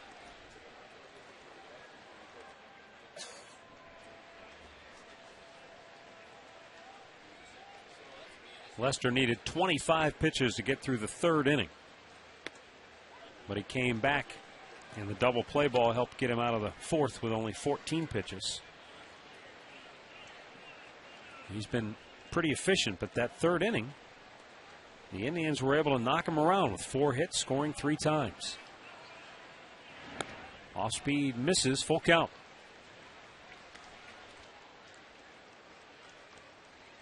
Looks just a little frustrated with himself. Well, he came out of the gates where he was spotting that fastball in the outside corner like we showed you, and that cutter inside, I don't think he's been able to command.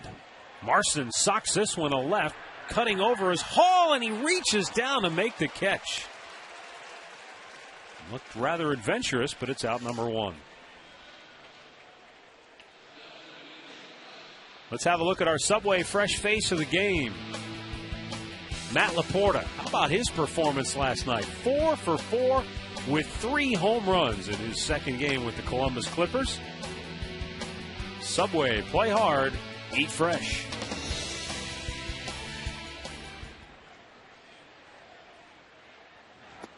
Down low, 1-0 the count. I asked Manny Acta the other day about Matt Laporta, saying, when and if you're ready to bring him back, will he play every day or will he be in a similar situation? His answer to me was, when we bring him back, we want him to play every day.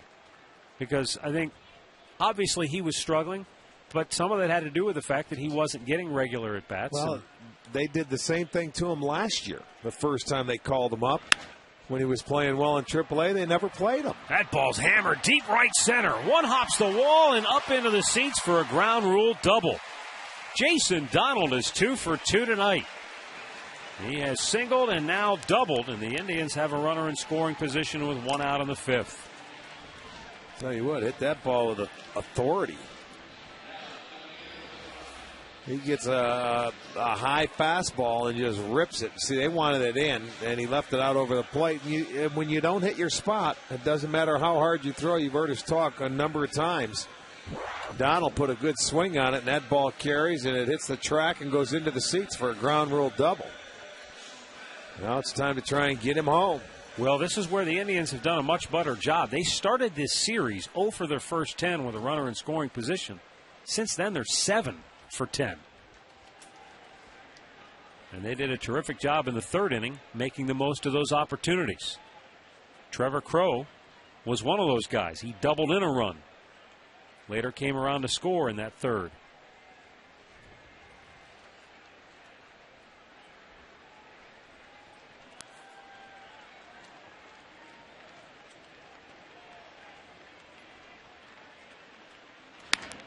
Popped him up on the infield. 2 down.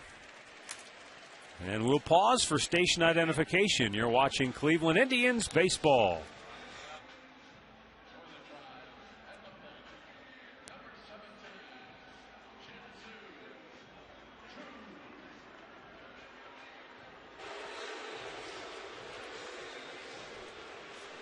Matt Underwood, Rick Manning with you here at Progressive Field. Glad you're with us on a gorgeous summer evening as Shin-Soo Choo steps in with a runner at second.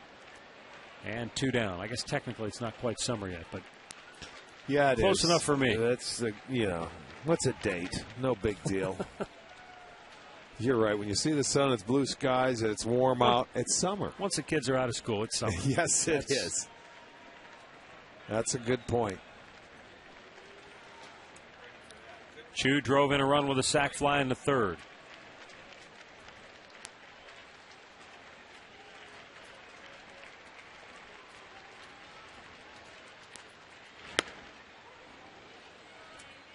I don't think that was where Victor wanted that pitch, but he got away with it, and the count is 1-1.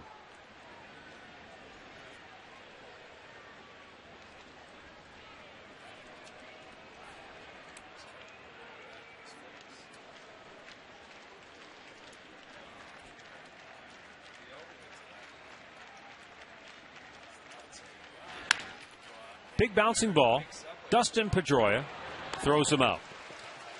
So the 1-out double does no damage, and after 5 innings, it's 5-3 Boston.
Austin Kern, top of the order here for Boston. Marco Scutaro, Dustin Pedroia, and David Ortiz for the Red Sox. Oh, I forgot to flip the card there. That happens. Scutaro doubled to start the game, singled to lead off the second. Both times he scored. This time, Marte with a backhander, and he throws him out. That actually was a nice play by Andy Marte. And this game recap brought to you by your Northern Ohio Toyota dealers. It was a nightmare for Andy Marte in the first inning. He committed 3 errors, 2 on one play right there. And all that added up to a 4-run first for Boston. 3 of those runs were unearned. Trevor Crowe helped start the Indians' comeback with an RBI double, and then Austin Kearns doubled home Crowe. And it's a 5-3 ball game. For a dealer near you, visit buyatoyota.com. Dustin Pedroia, 2 hits. He's driven in 1, scored 1.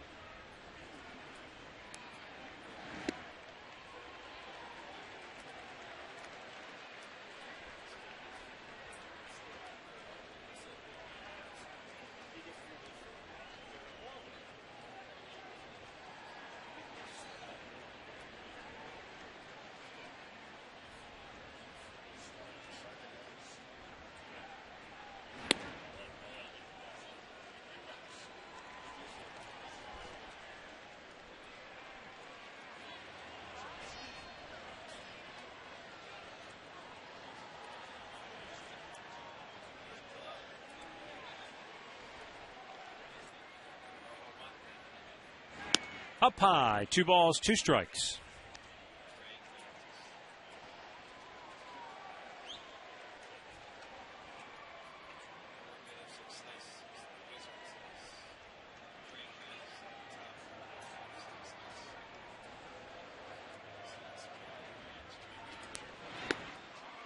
Too high with that one, full count.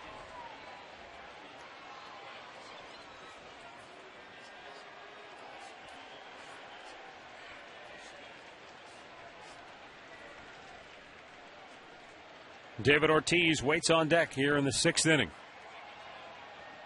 Jensen Lewis delivers and Pedroia fouls it off. You get the feeling that whether he gets Pedroia or not, Rafael Perez is coming on to face David Ortiz. But we shall see. You know, there's still a long way to go in this game. We're only in the 6th inning. You know, it's a matchup now. It's crazy.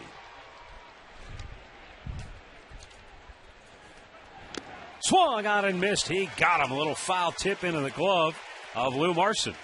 Out number 2.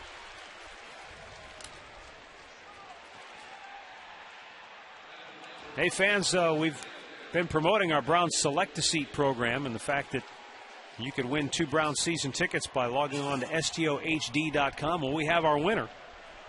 And it's Kathleen Moriarty from Canton, Ohio. She's won 2 Browns season tickets in the STO Browns ticket giveaway contest. So congratulations, Kathy. And she's going to attend the Browns Select-A-Seat ticket event at Browns Stadium on Saturday. Goes from 10 a.m. until 2 p.m. You can purchase ticket plans starting as low as $99. And the best part of it is you get to personally select where you want to sit. You can log on to STOHD.com to get more information on the Select-A-Seat event, which takes place this Saturday. Or you can also call 440-824-3434. Just think 440-824-Greg Pruitt, and get all the information you need on the Select-A-Seat event this Saturday. Ortiz, right field, Chu on his horse, reaches out and makes a terrific catch. Oh, what a play by Shin-Soo Choo to take extra bags from David Ortiz, who can't believe it. 1, 2, 3 go the Sox. We go to the bottom of the 6th, drive down a pair.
Lead, bottom of the 6th inning here at Progressive Field. Austin Kearns, Travis Hafner, and Shelley Duncan. The bat for the Tribe, John Lester, misses, ball 1 outside. Jensen Lewis has given the Indians 2 scoreless innings of relief.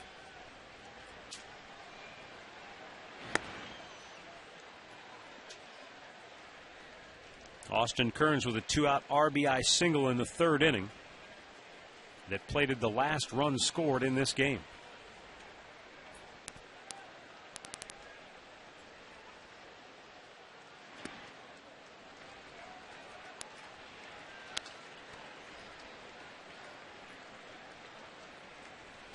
This scoreboard update brought to you by Wendy's. You know when it's real, it's Wendy's.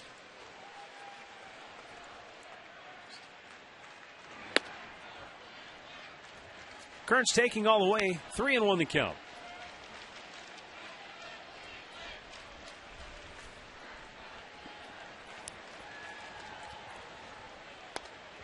And it's ball 4.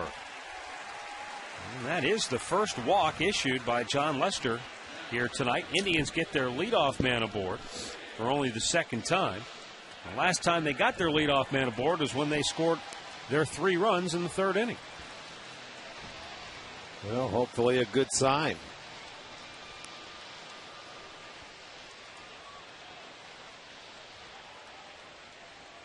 Travis Hafner 0 for 2 tonight.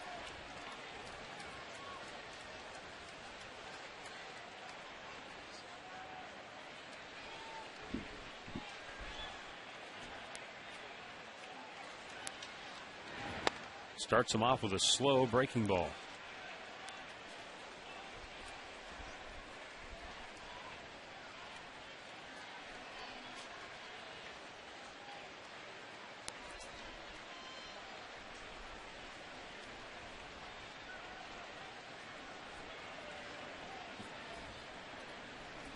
The 0-1. And he goes with a fastball in the outside corner, and it's 0-2 just like that.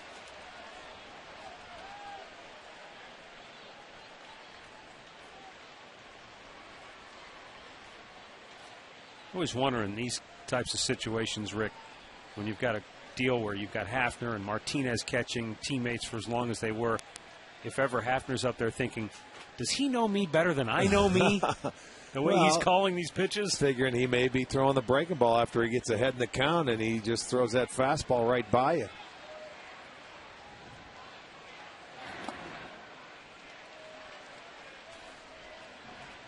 I think sometimes it doesn't matter. You'll go up there and you'll try and guess what that pitcher is a hitter sometimes, thinking, okay, I think he's going to throw me this pitch. You just get that feeling.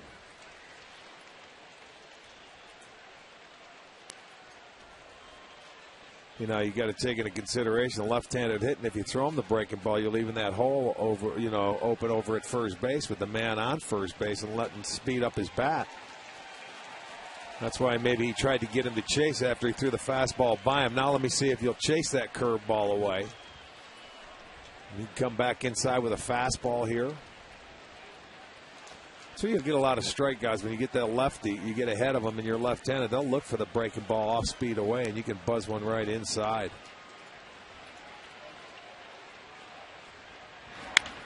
Big bouncer over the head of Youkilis. Foul. Oh, boy, that was close. Yes, it was.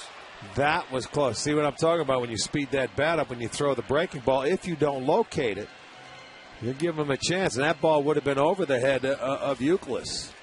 See, he's breaking off of first base, and there it is. Boy, oh, boy, that was close. Even though it landed in foul territory, you've got to take a look at it over the bag. That was awfully close.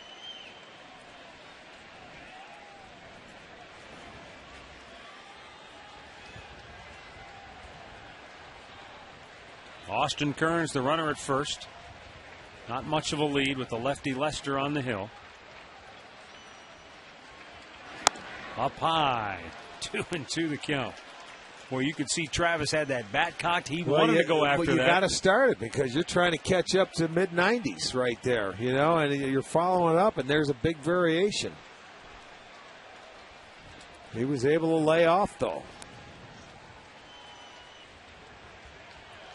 Pitch number 92 on the night. Coming up for John Lester right here.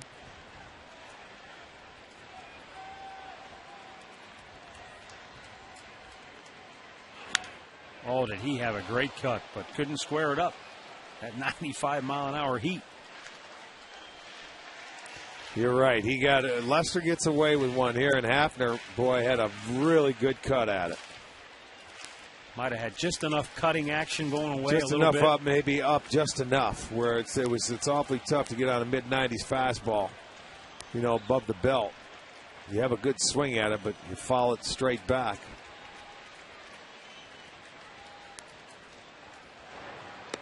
Lester lobs one over to first.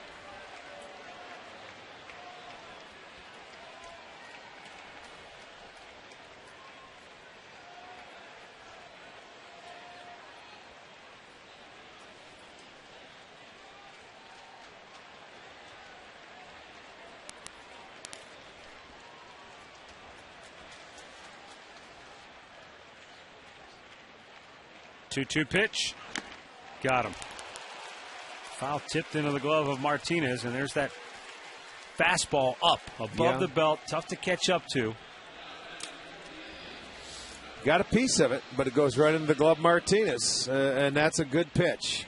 And there's a good example of where when you've got that kind of stuff, you can get away with missing your spot. Right, yeah, because it's up there high enough. But you locate that fastball. It's tough. I mean, he had him caught in between, throwing him the breaking ball away. That's one of the toughest pitches to hit, a well-located fastball. See, Travis couldn't get those hands in, couldn't pull them in, and he had just too much on it. It's a good pitch. I'd call that a good miss because, Victor's set up, he wants that pitch away. But where he missed was in a good spot, up and in, as opposed to missing in the middle of the plate. Well, that's stay out of the middle. Shelley Duncan has struck out twice tonight. Once swinging, once looking. Outside, 1 ball, 1 strike. Tying run at the plate here for the Indians in the 6th.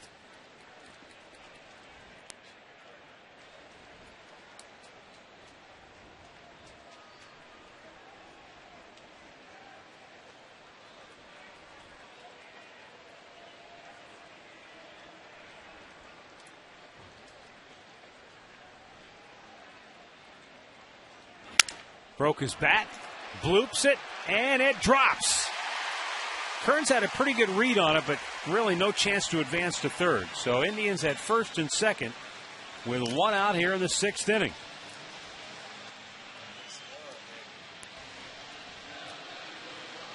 Well, you could read that one. I mean, you knew it busted his bat. You could hear it, and you knew it was going to fall. Kearns just couldn't get to third base because with Cameron, who's got a very good arm, you can't take a chance getting thrown out there. You're in scoring position. You just hold your ground and move it along. Let the next guy drive you in. Andy Marte singled his last time up.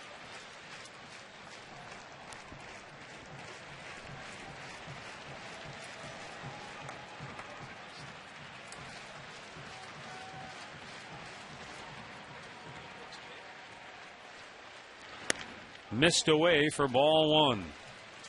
Activity in the Boston bullpen as John Lester closes in on 100 pitches tonight. He's at 97.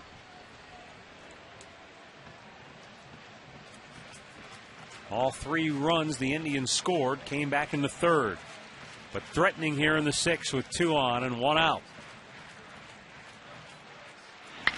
And Marte shoots it foul past third base coach Steve Smith. And the count is now 1-1. Manny Del Carmen. We haven't seen him in this series yet. Hard throwing right-hander.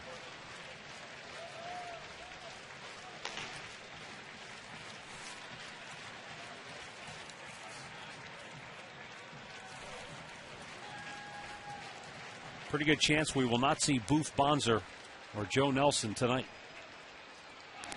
Up high, 2 balls and a strike. Would they combine for 60 pitches last night? Yeah, they did. It was a long 8th inning. It sure was.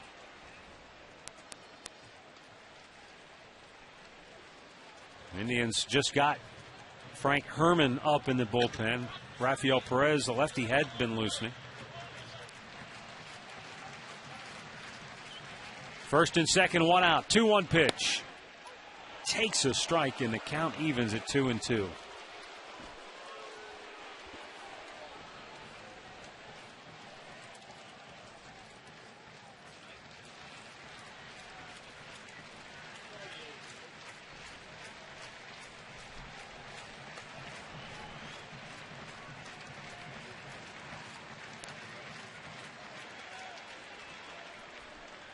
2-2 pitch. Oh, didn't miss by much. Lester with a long look in. He tried wanted to that wrap that slider, the backdoor slider, after throwing a good fastball. Wrap it around the outside part of the plate, where right-handers give up on it. Let's see if it does wrap around. It does. It's teasing, but that came around the plate. And the payoff pitch. Marte with a bouncing ball into left field. Kearns around third. He's coming home. Hall's throw off the mark. It's a one-run game. Andy Marte with his second hit of the night. Well, again, they get that leadoff man aboard, Matt, and they're able to bring him across. A clutch hit right there for Marte to work the count. His second straight single. This one found the hole. He got an off-speed pitch. Might have been a straight change. Something up there speeds up his bat. He stayed back. He finds the hole. Gets an RBI. It's a 5-4 game. You know, in his last at-bat, it was the fastball, but it was the same location. Away, and he took the fastball straight back up the middle, and that one slows it down, so he's able to pull that ball in the hole. So back-to-back singles have the Indians within one here. Boston coming back. It's 4 unanswered runs for the Tribe right now. Boston had led 5-0 after 2 innings here tonight. Now the Indians have come back to make it a one-run game. Tying run at second. Go-ahead run at first. Anderson Hernandez is the batter. He singled and scored his first time up. Banged into an inning-ending double play his last time up.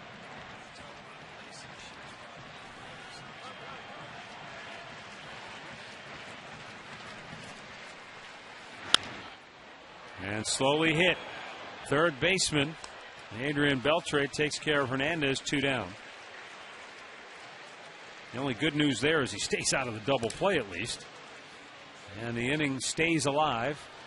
Lou Marson will be the batter.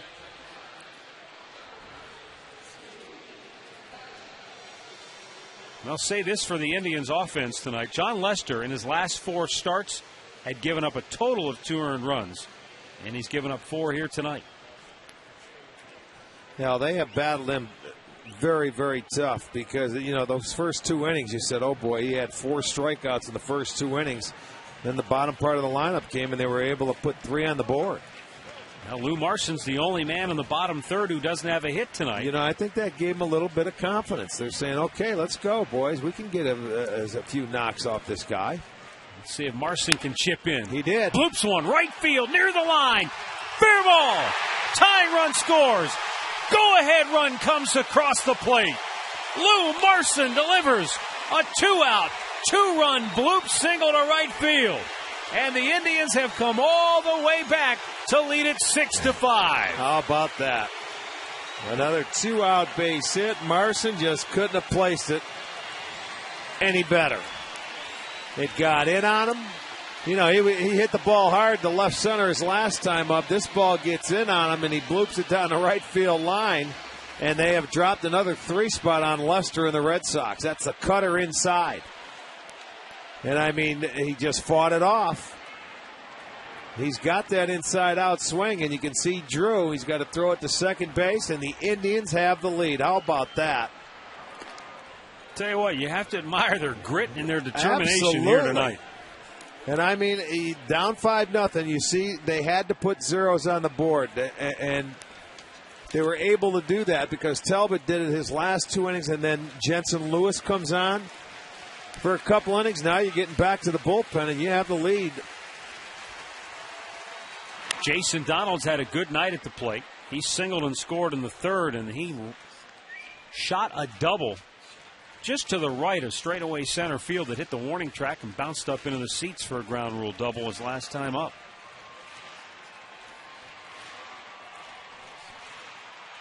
So Andy Marte, whose evening started with a nightmare first 3 errors, but his bat is picking up where his glove may have let him down.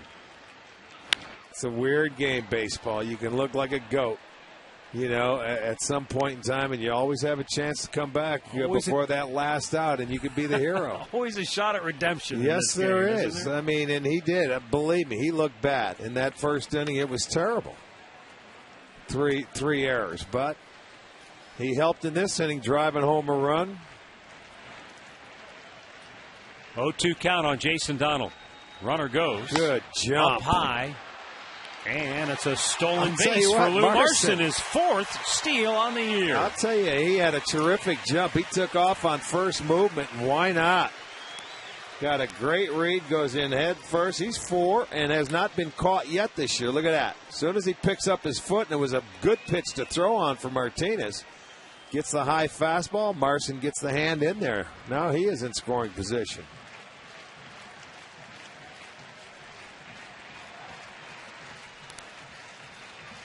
Lester, his 108th pitch of the night, misses outside, and it's 2-2. Pretty safe to say this is the last batter of the night. Well, he's only given up more runs one time this year, and that was against Tampa Bay. Coming in a loss, his second loss of the year back in April.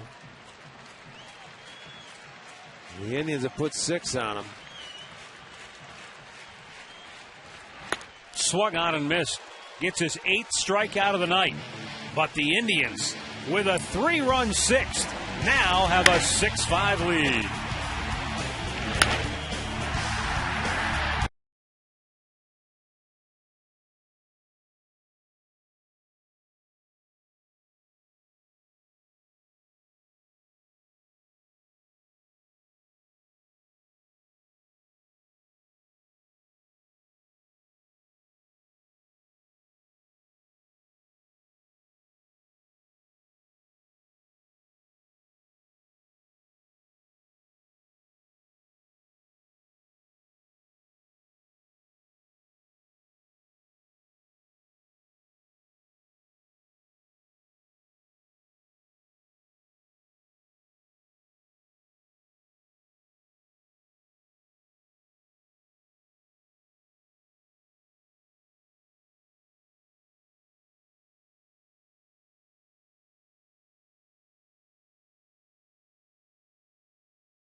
St. Louis, 2 scoreless innings of relief.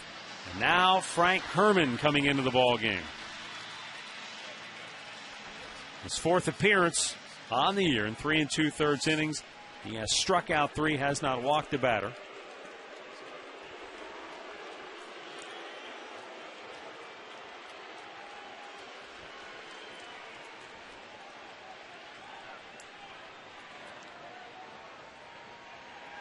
And a fastball strike to Kevin Youkilis, who is 0 for 2 tonight with a walk.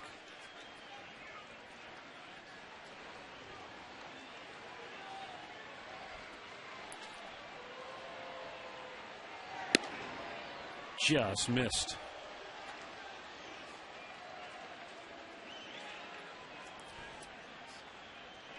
Frank Herrmann, who grew up in New Jersey, but went to school not far from Fenway Park at Harvard. Pitch outside. And the count now 2-1.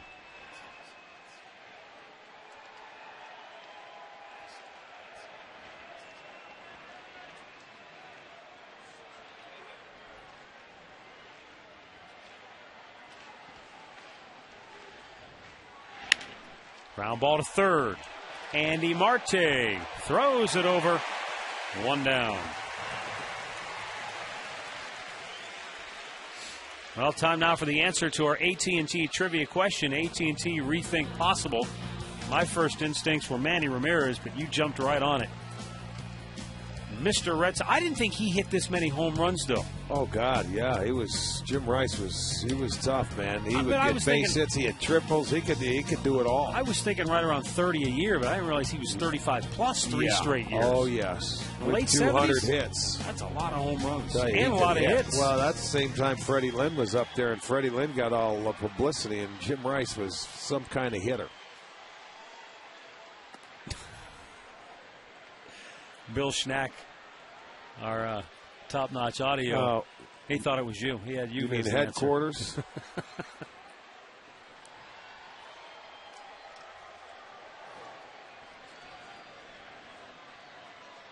Victor Martinez looks at the ball, 2-0.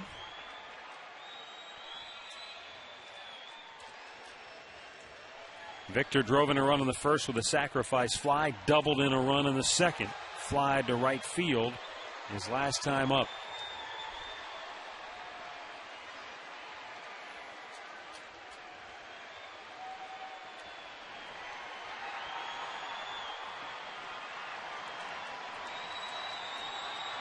Two-0 pitch. And a bouncer to first. Duncan goes to the bag, 2 down.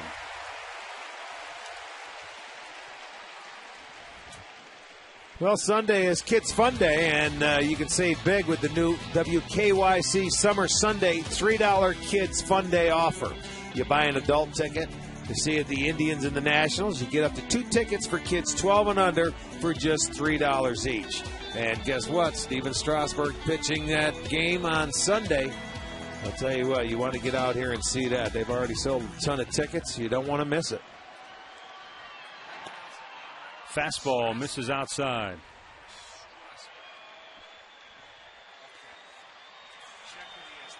Red Sox started out this game going 5 for their first 11 at the plate.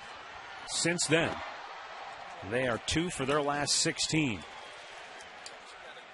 J.D. Drew, 2 walks, and he has flied to center.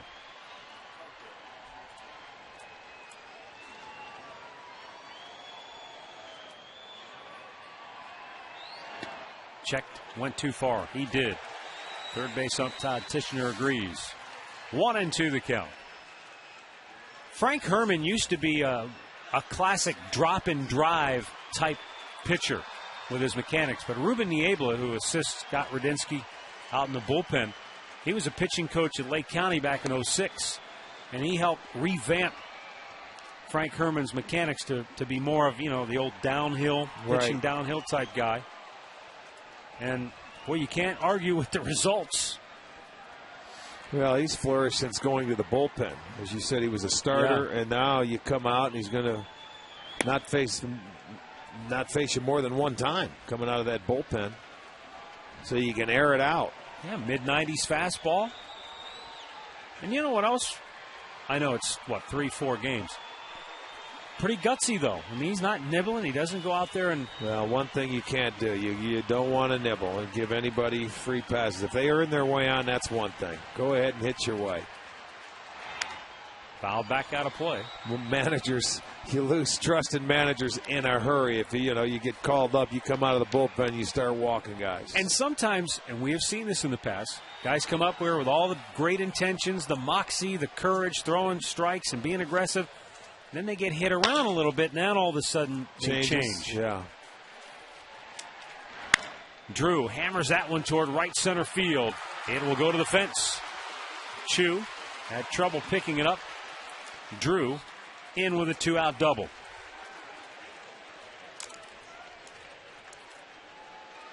And there's another example, 3-2 pitch. He wasn't going to flirt, trying to walk him. He challenged him.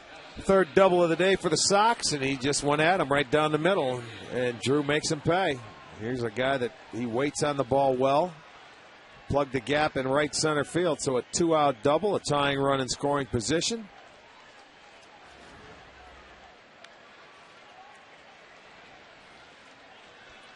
Adrian Beltre, 1 for 3 tonight, is the batter with the tying run now in scoring position for Boston.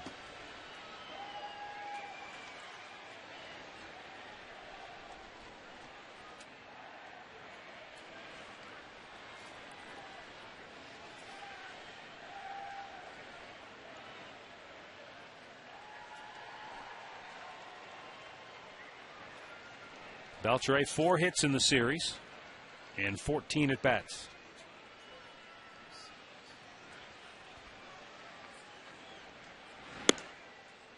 It really has been an entertaining 4-game series. Boston winning 4-1, 3-2. Indians exploding. That was a close game last night. Right, it was a 3-0, right. Exploded for the 8-run 8th last night. And now a dandy here this evening. Boston jumping out to the 5-run lead, but the Indians have come back with 6 unanswered to take the lead.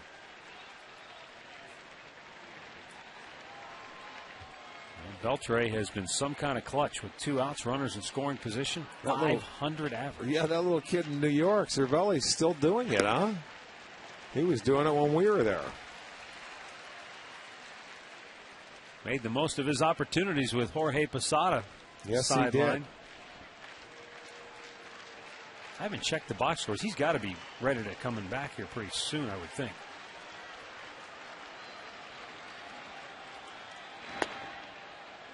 Just missed.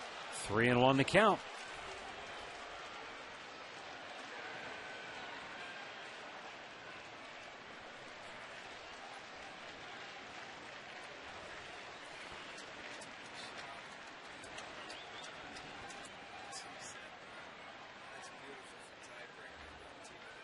Chris Perez loosening in the Indians bullpen.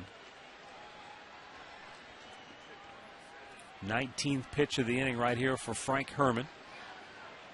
His 3-1 delivery. Swung on and missed. Full count.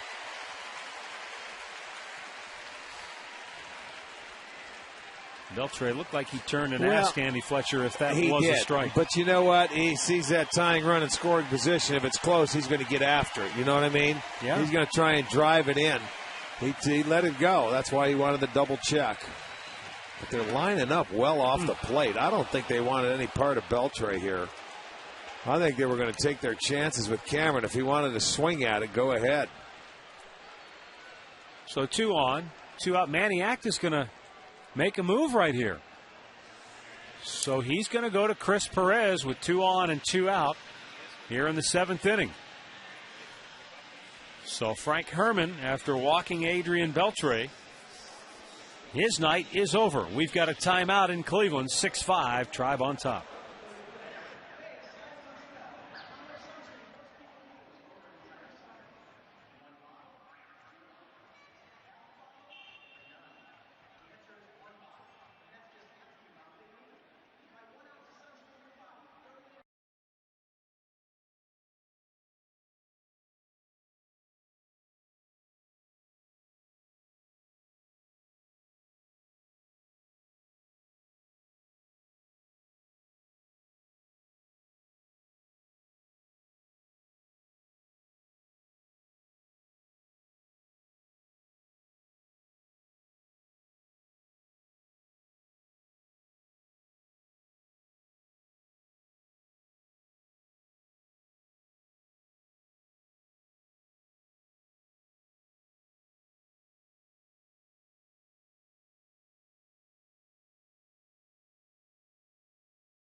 Threatening, though. They have 2 on, 2 out.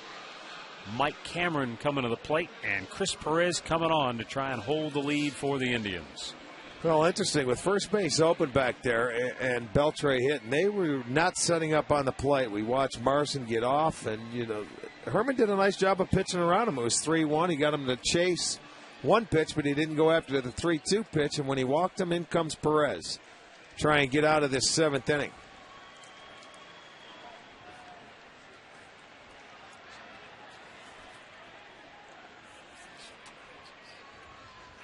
Fastball misses down low.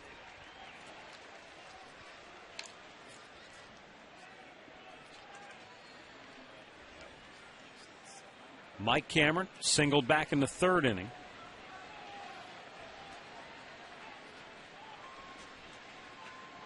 But that was kind of an odd play in that he looked like he had a surefire double. He one-hopped the wall in left center field, and Trevor Crowe made a perfect play of the carom and then an even better throw to second. Yes, he did. And Jason Donald slapped the tag right on Cameron's helmet for the out.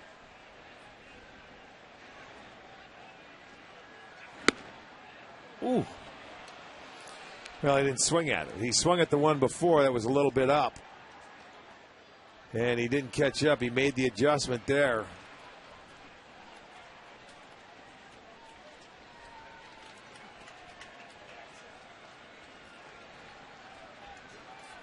Two on, 2 out, 2-1 pitch. And it's 3-1.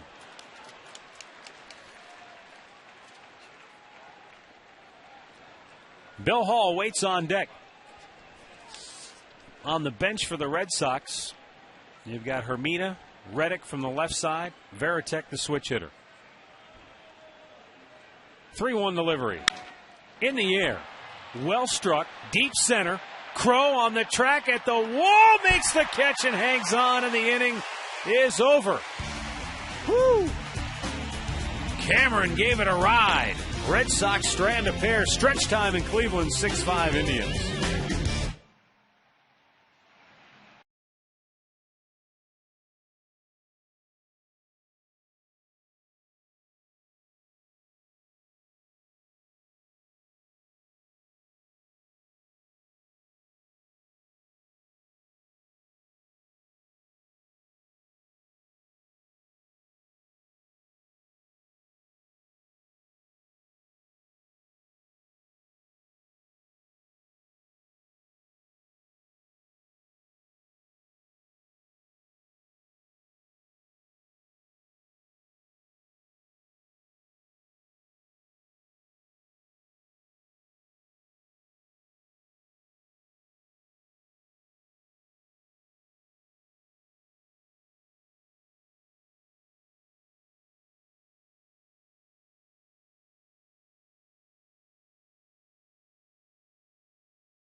Manny Del Carmen coming on for the Red Sox.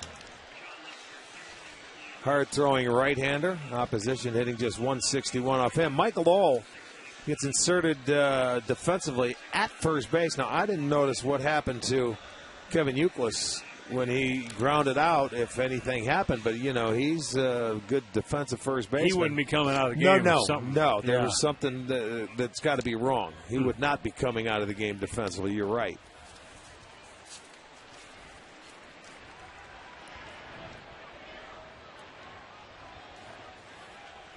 Top of the order for the Tribe. Trevor Crow 1 for 3 tonight.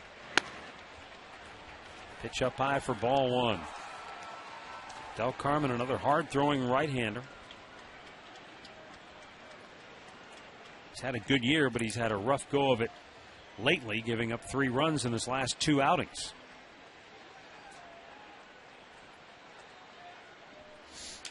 You know, the Indians, I'll tell you what, you got to give them credit. The last 2 nights facing 2 top pitchers in the league, Buchholz and tonight Lester.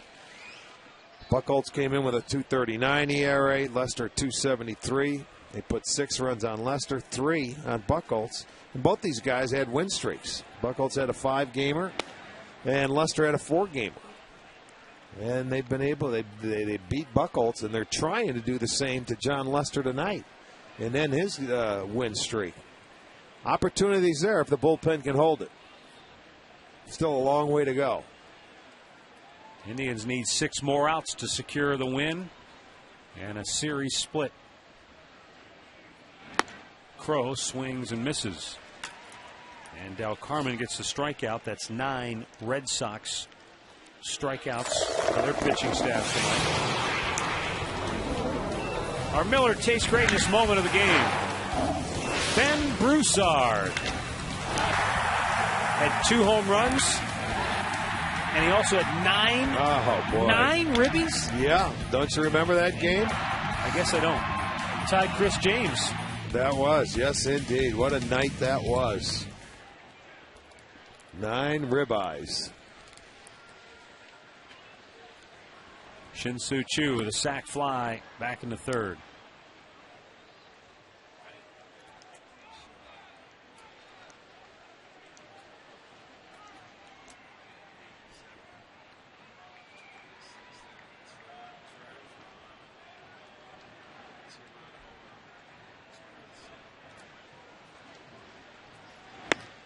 Good pitch.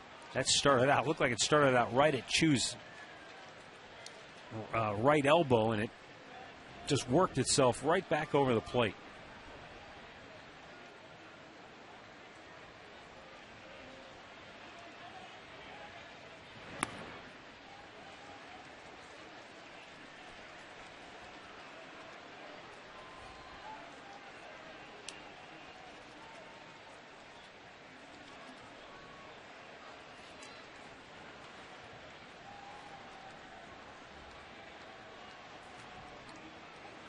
Manny Del Carmen ready. The 2-1. And Choo smacks that into left field. His first hit tonight. And a 1-out base runner for Austin Kearns. Let's go back to the studios for this in-game update. Chud has the latest between the Yankees and the Orioles in the nail-biter in Baltimore. Yeah, Matt, you're right. The Orioles are 3 outs away from a win. Here's how they took the lead. Adam Jones with a double off A.J. Burnett in the 6th to make it 4-3. Luke Scott scored. By the way, A-Rod left this game with a groin injury. Back to you. All right, thanks, Chud.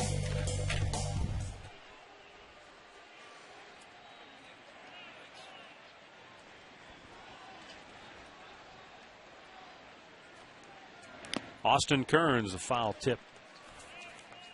The Yankees started the day just 2 games in back of front-running Tampa in the American League East. Both teams had won their last 3 coming into action on this Thursday. Tampa Bay looks like they're going down to defeat. Toronto leads at 3-1 in the 9th inning at the Trop.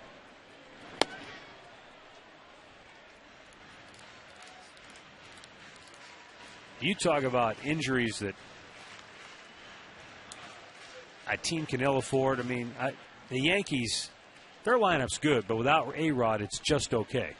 Yeah. I mean, he's the real difference maker in that Teixeira hitting lineup. in there, I'm still amazed that Cano is not in that number 3 hole in that lineup. Teixeira just hasn't had the the kind of year yet. I mean, he still could get hot and really take off, but he hasn't been Mark Teixeira yet. Power numbers have been pretty good, but. Well, with A-Rod in there and he's hitting third, you got to pitch to him. Yeah. For the most part.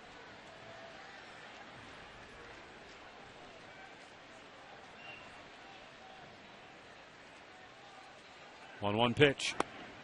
Kearns looks, it's down low. 2 balls and a strike. 20,446 the attendance here tonight at Progressive Field.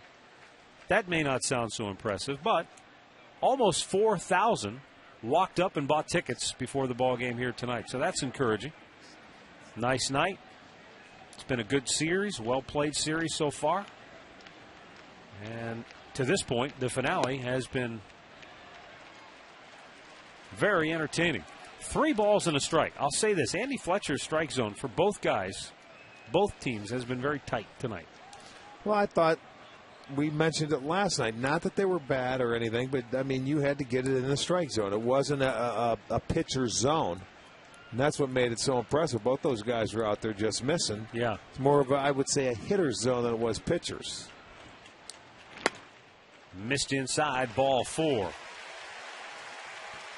2 on, 1 out, and Travis Hafner coming to the plate. Well, Progressive Field Party Suites, perfect for celebrating any special occasion. Especially discounted for weekend entertaining at only $100 per person. You can enjoy the comforts of a 40-person suite, food, beverage, and the ball game. Visit Indians.com and find out more.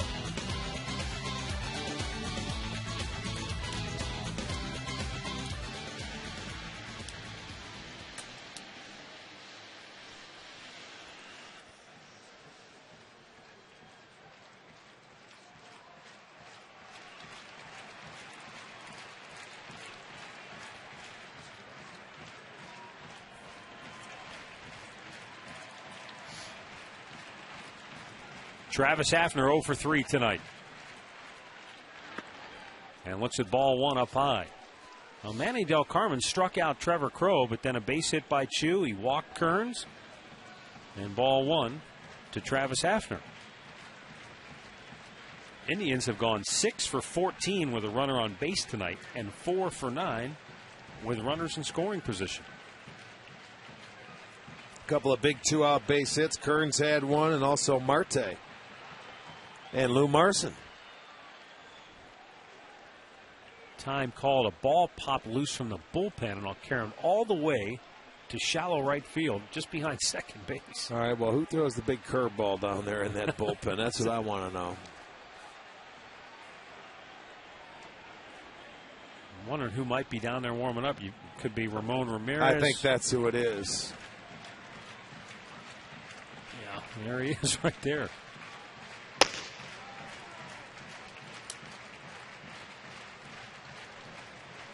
Drive up a run, trying to add to it. 2 on, 1 out. Del Carmen misses again, 2-0. So he's thrown 15 pitches, only 6 for strikes. And John Farrell must have heard us talking because he jumped right out of the dugout. And he's headed to talk to Del Carmen.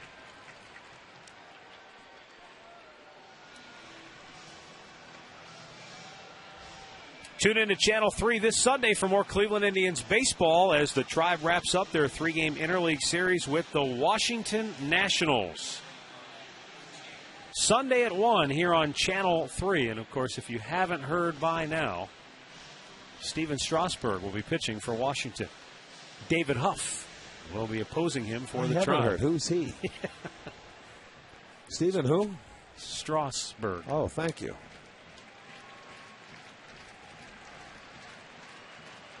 How about the town of Strasburg, Ohio will be all jacked up for this series? You ever been there? No. I wouldn't think so. 2-0 pitch.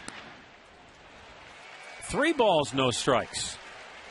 Yeah, digging himself a hole right now. Best fried chicken, though, maybe in the state of Ohio is in Strasburg, Ohio. Is that right? Yeah. The Manor Restaurant.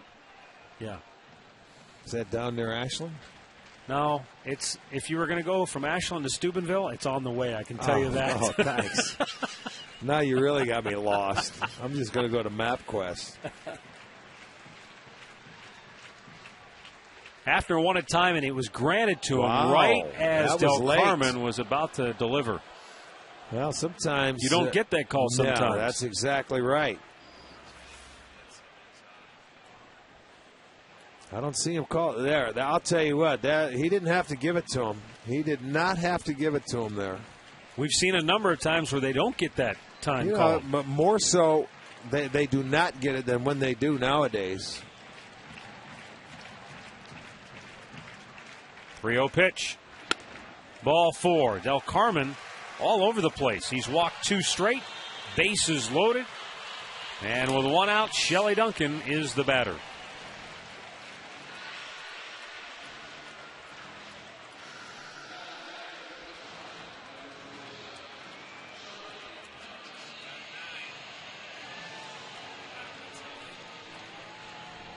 Duncan, 1 for 3 tonight. He singled and scored his last time up. That base hit, he shattered his bat and blooped it into center field.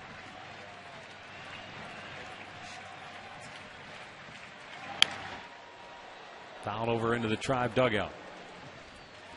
Look, we have back-to-back $1,000 gas giveaways with tires. Well, Nancy Skirl is certainly hoping that's the case. Nancy, we're right here pulling for you. We certainly hope so.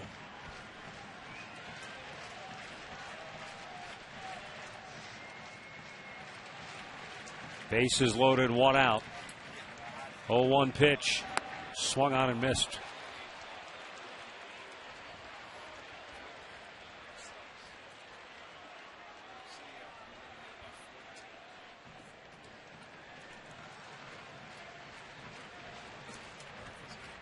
Six-5 Indians, bottom of the 7th inning. They have them loaded.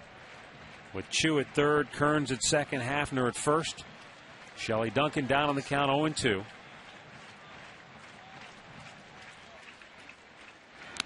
Oh, did that get the bat? It Foul did. ball. It foul tipped off of his bat, and Victor hung on to it. He's saying it hit his hand. Hand's part of the bat. Shelley Duncan is really letting Andy Fletcher have it.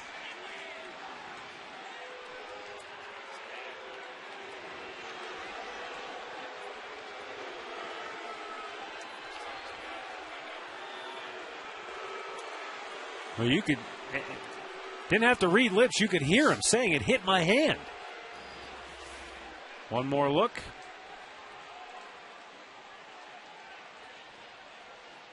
Right off the top of his hand. Sure did. And he caught it. Look at Victor caught that ball after the deflection. But there was no swing, so that technically should be a hit by pitch. And we're going to get a pinch hitter now for Andy Marte.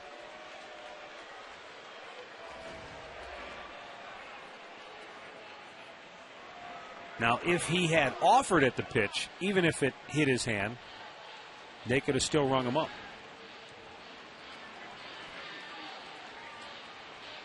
Wow. A tough break. I'm surprised that Victor even caught it. That ball must not have, took off like it when it hits a bat. And then it deflects a little bit more. Maybe that's why it did hit his hand and went right into the glove. Shelley's not happy. I got hit by a pitch and I didn't even get to take my base. So 2 down, bases loaded. Russell Brandon will pinch hit for Andy Marte, who had 2 hits tonight and drove in a run. And give Marte credit. After the way the game began for him, he figured prominently in that 3-run 6th inning for the Indians that allowed them to come back and take the lead. Now let's see if Brandon can deliver in a pinch. And now he's got something stuck in his eye.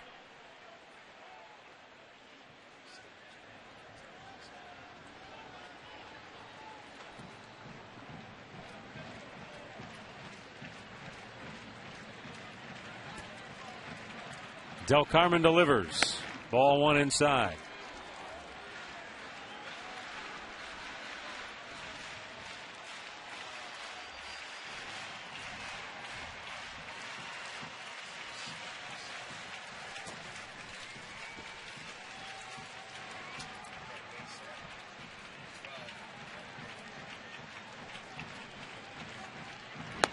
And a strike is called.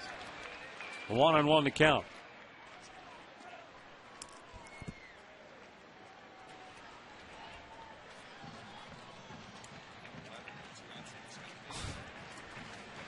There you see the situation. Indians everywhere. Brandon trying to deliver. And it's right back to the screen. Because the Red Sox have a shift on, Shin-Soo Choo is coming almost halfway down the line at third base. You know, he could go as far down that line as Adrian Beltre is off the line. And Beltre's at shortstop, He's at shortstop, yeah. so he could actually, I mean, he'll keep coming down the line as Del Carmen comes to the set position. You better not throw one in the dirt. Because foul out of play. You know, he throws that changeup and it bobbles a little bit and it goes off Victor's glove. It doesn't have to get far away for as far as he is down that line. Yeah. And I mean, you know how aggressive Chu is on the bases. He could take off. If he reads it going down in the dirt, he's an excellent base runner. And look where he's going. I mean, that's got to be a little scary as a pitcher looking over there and he's right in your face. He could almost take off and steal home before he gets rid of the ball. Here comes Beltre now. He's thinking of making a move over there. That is unbelievable. Up and in. 2 balls, 2 strikes.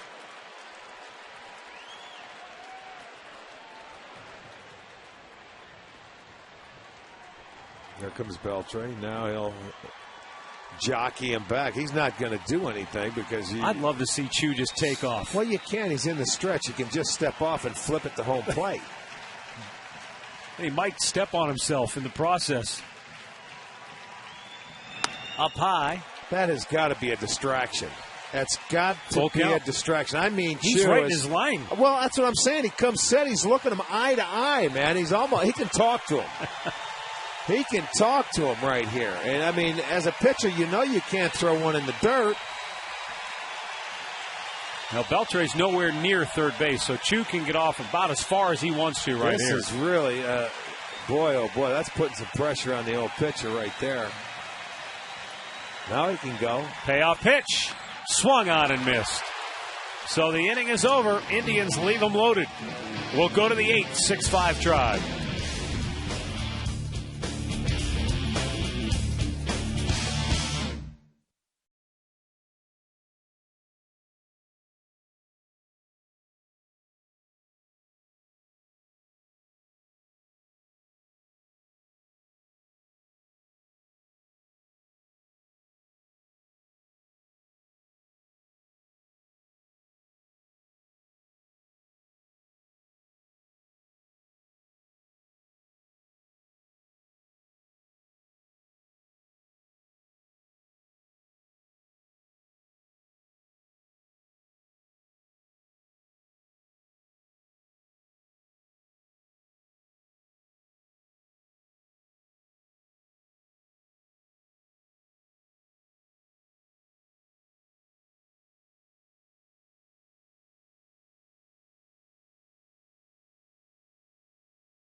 To the 8th inning.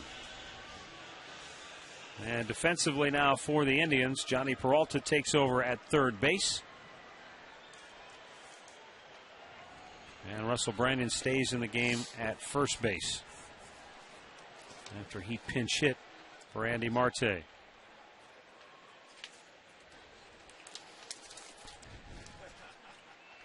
Bill Hall, Marco Scutero, Dustin Pedroia for Boston here in the 8th.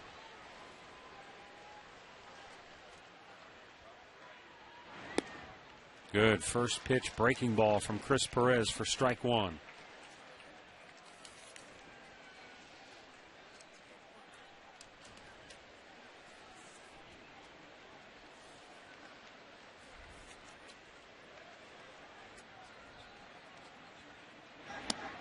Checked his swing. Adrian Johnson said he didn't go after it.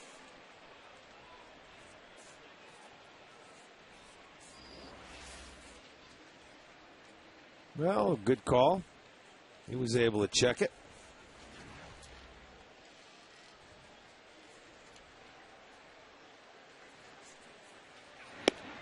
Good fastball for a strike, 95 miles an hour, right on the outside corner. 1-2 the count on Bill Hall, who has struck out, grounded out, and flied out tonight.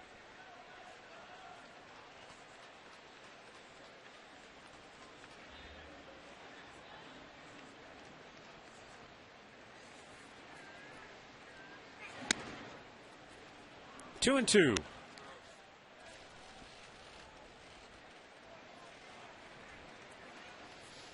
Well, we knew it was going to be a task tonight for the bullpen when they fell behind 5-0 after 2 innings. They've been able to, hold up to this point. They've done a nice job. The offense came back. They scored 6 unanswered runs. Blooped up the first base line, and Perez awkwardly went after that ball. Lou Marson going to go check and make sure he's all right. You see that ball go up in the air and you want to catch it. He jammed him and broke his bat. He saw the ball go up and he was going to come over and try and dive for it. He realized he was the only one that was going to be able to make the play. Look at that ball jumps in, and I mean right off his fist. He's coming off the mound and lost his footing. By the way, they tell us Kevin Youkilis of Boston left this game with a mild back spasm. So that's why Youkilis is no longer in the game for the Red Sox. Yeah, I knew something had to be wrong.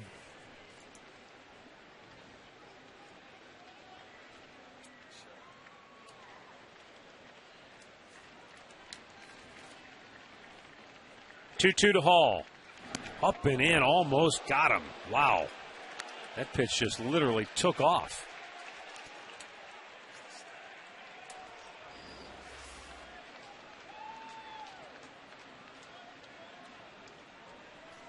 Well, he got under that one. That was throwing uphill. See the recoil after he let that ball go.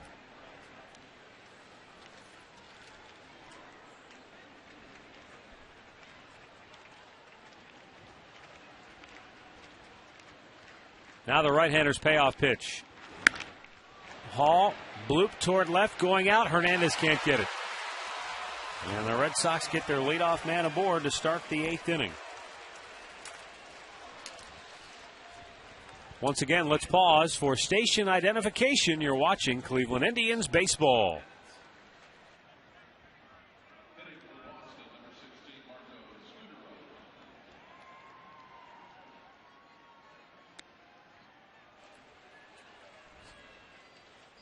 Matt Underwood, Rick Manning with you here at Progressive Field. He went back in there and he jammed him again, but Hall gets enough of it. Hernandez, he couldn't get his footing going. It was just put out in front just enough where he couldn't jump. He had to get back out there. Lands as a base hit, number 9 for the Sox. Marco Scutero bunting. Beautiful job. Do you see how he just let that ball track in there? Good sacrifice. Runner to second base, Bill Hall tying run.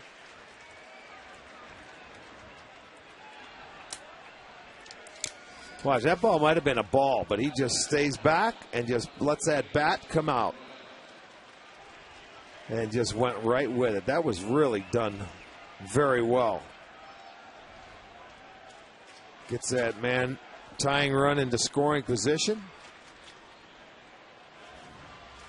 That's his 4th sacrifice of the year.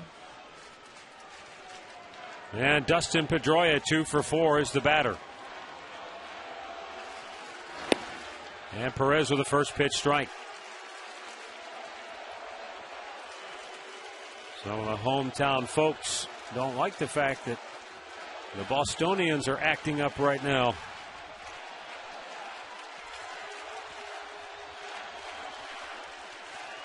Pedroia digs in. 0-1 pitch. In the air, center field. Crow backpedaling. And he's got it. 2 down.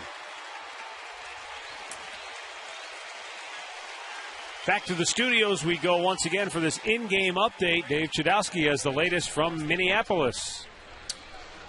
Guys, the Royals might feel the Indians breathing down their back here because they're doing a number on the Twins right now. It is 8-1. There's Jose Guillen with his 3rd hit. That makes it 8-1. Jason Kendall scores. This game is in the 7th. Back to you. All right, thanks, Chud. 8-1 Royals. They're beating up on Minnesota. Tim Belcher, meanwhile, going to make a trip to the mound to talk to Chris Perez. Probably strategy here, Rick, huh? With the right-handed hitter on deck. You got first base open. I'm all for if you want to walk him and go ahead and pitch to Lowell. I don't know if he's going to give him the opportunity or sit and talk about it. But with first base open, a lot of times you don't want to put that go-ahead run on base. But you got Lowell who's over there, the right-hander that hasn't been playing a lot. They're looking at their numbers right now.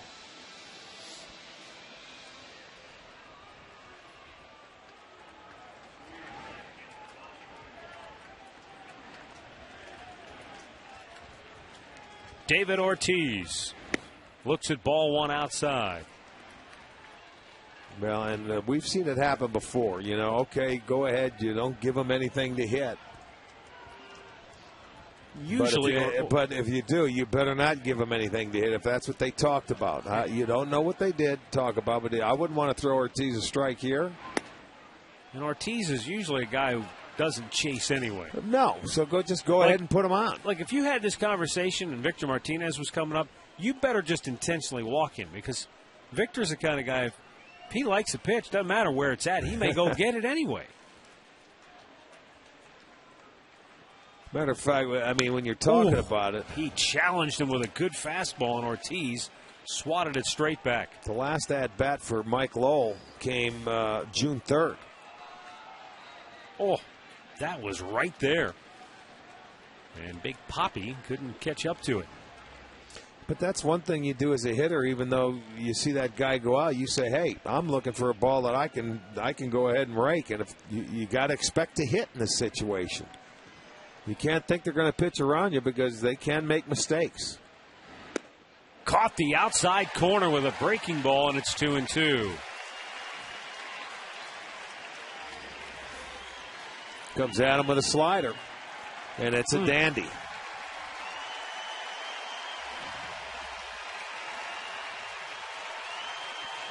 (6-5) Indians lead it here. With Boston batting, tying run at second base, 2-2 to Ortiz. He fouled that off his foot. And it landed in Marson's glove. I don't think I've ever seen that one before. Fouled it right off of his foot, and it went straight up in the air and landed in Lou's mitt.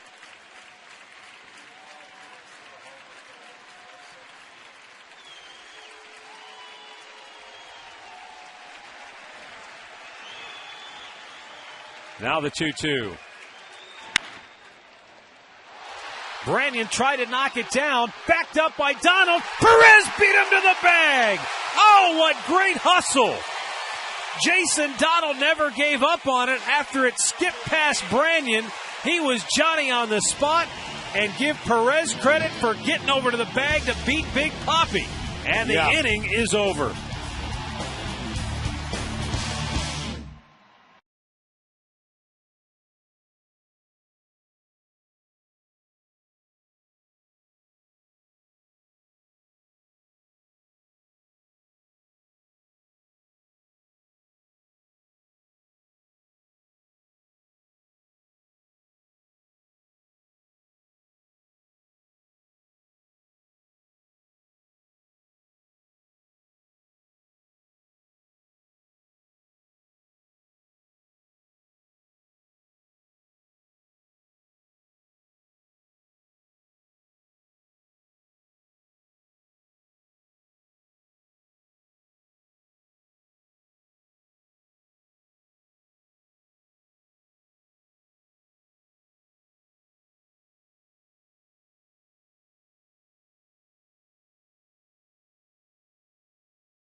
offensive thrills and spills? Well, you know, it's really been exciting because Boston broke out to a 5-0 lead. Then it's been 6 unanswered runs by the Tribe, and they've had to battle their way back in, and their bullpen's done really a nice job.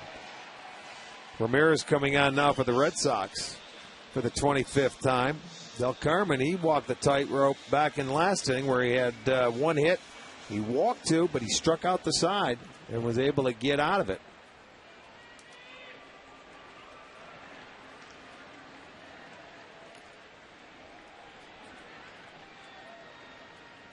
Anderson Hernandez, switch hitter, trying to bunt his way aboard. Beltre makes a nice play to retire him, 1 down. But this is a better play right here. Watch this effort by Jason Donald to stay right with it. That's heads up.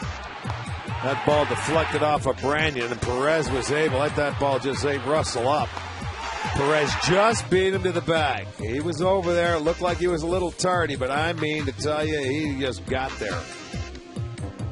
Well, I was thinking to myself, for Jason Donald, that's not an easy throw because you've got to throw that hard, and you got to lead a guy who's on a dead sprint to the bag. But he executed well there. Donald on deck as Lou Marson standing in.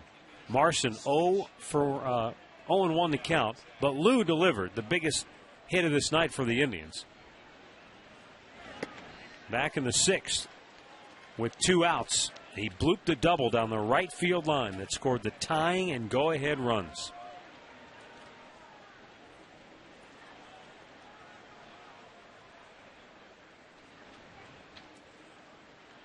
All 6 runs the Indians scored tonight, charged to the starter, John Lester.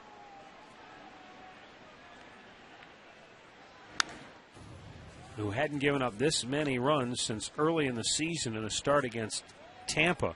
His 3rd start of the year when he gave up 7. Yeah, that's right. And then received his 2nd loss. That's the last time he's lost. In fact, he'd only given up 9 runs total since that game. And the Indians scored 6 on him tonight. Baseball's a crazy game. Very tough to predict. Crazy. But I love it. It's crazy.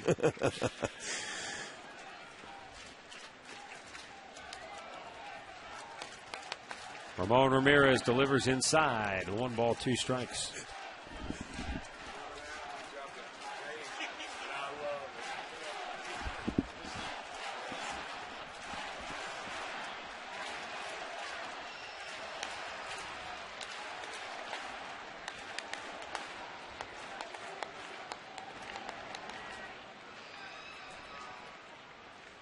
Ramirez with a 1-2, and it's outside. 2 balls, 2 strikes. Interleague play starts tomorrow night throughout Major League Baseball. The Indians will host the Washington Nationals, and then the New York Mets will come to town next week as we wrap up the homestand. And then the Tribe will hit the road for a 3-city interleague stop, going to Pittsburgh, Philadelphia, and Cincinnati.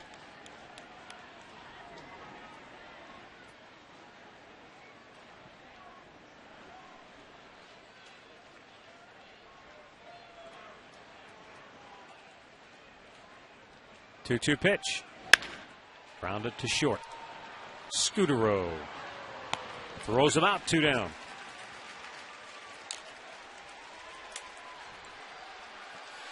Kerry Wood heating up in the Indians bullpen.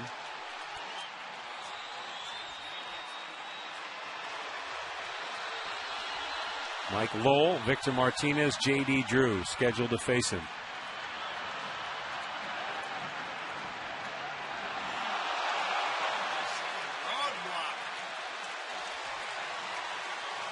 Couple of knuckleheads ran out onto the field.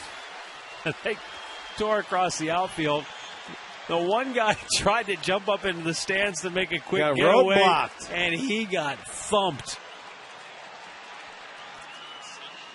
I mean, he went backwards. Looked like a running back trying to dive into the end zone, and he got stood up at the goal line. So while they, that's all right. That'll cuff cost him and a little book him. money. They've got to run them all the way out to center field because I guess that's where the holding cell is. Well, that's all right. They'll get out of there. Don't.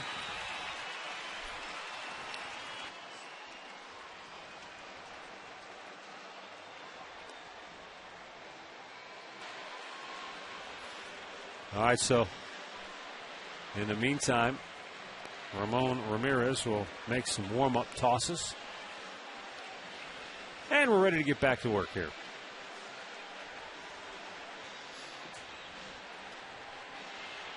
Wallet will be a little lighter tomorrow. Yep. Especially now. They've really, I think, tried to step up the offense for that, just because some of the unruly behavior that we've had in the past. Swung on and missed. The most bizarre incident we had, though, remember somebody ran out on the field and got tasered somewhere. Philadelphia. Was it Philly? Is that where it was at?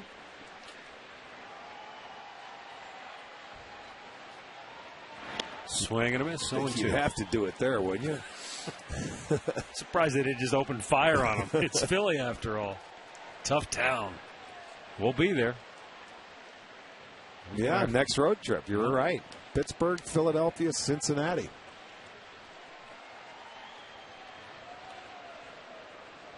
The 0-2 pitch. And he rung him up.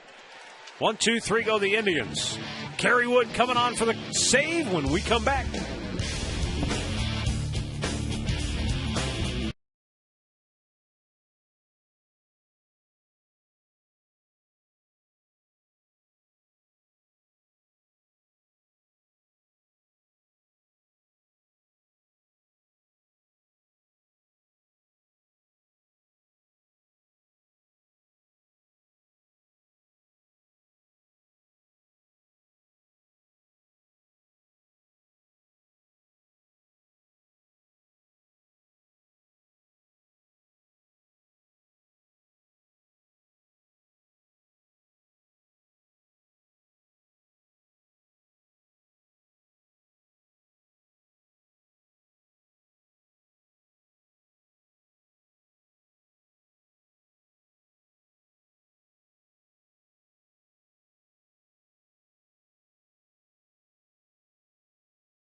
Boy, what a game this has been. I mean, you talk about a turn of events against a very tough pitcher that the Red Sox started in John Lester. The Indians were able to come back from a 5-0 deficit.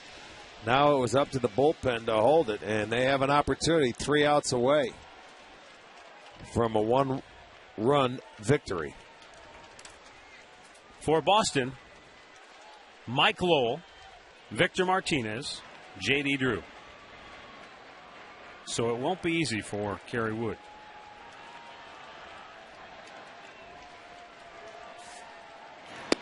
Mike Lowell takes a fastball for a strike. You know, we were talking about it before we came on the air tonight, and part of the problem for Kerry Wood is that consistent workload. I mean, the Indians only have 22 wins coming in. And some of their wins, like last night, blowout fashion. And pitchers especially those relievers. They need that kind of steady, consistent work. Yes, they do. Sharp. I mean, he hasn't pitched since June 5th. And Manny has mentioned it where he said he's got to pitch him regardless, win or lose. You got to get him out there. Tapper back to the mound, 1 away.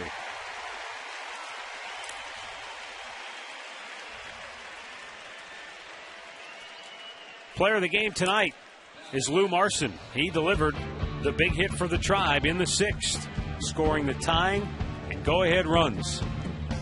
And he has really swung the bat well against left-handed pitching this year. We talked about it during the game.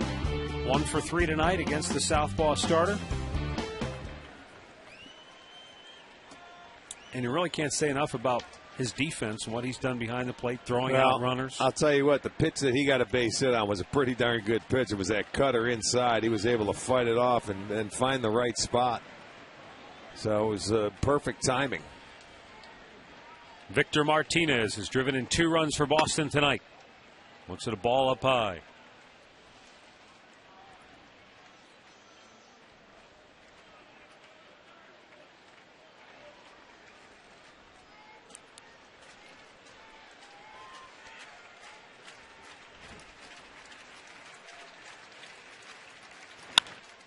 In the air, shallow center. Hernandez out, calling for it. 2 down.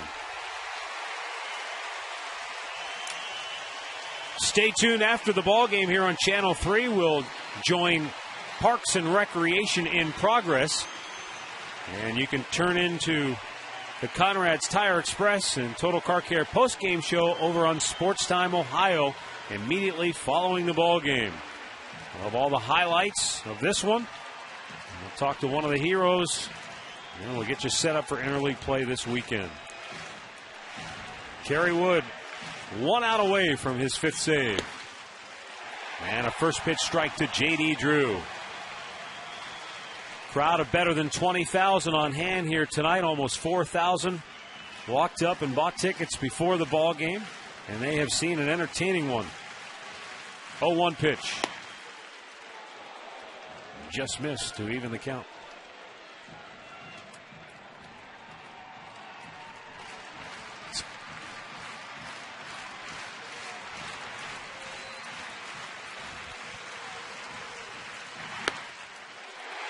One ball, 2 strikes.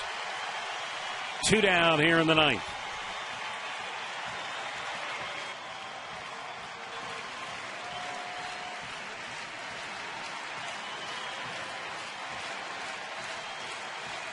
Kerry Wood comes set and steps off.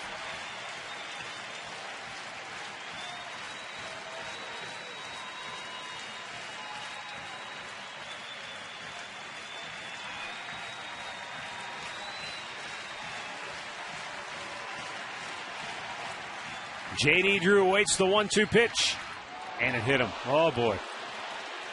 Tying run goes to first. Had him down on the count 1-2. Tried to bury him with that off-speed pitch down and in, I think. Yeah, maybe that back foot slider, but it hung on to it a little too long, and it gets Drew. I'm not sure where.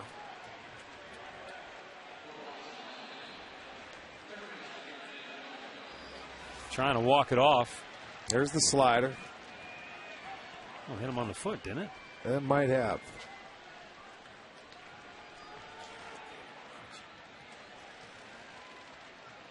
Front foot, I think. Front foot.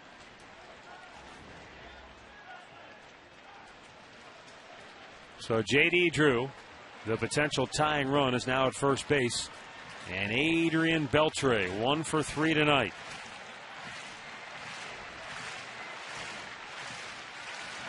Looks at a ball down low.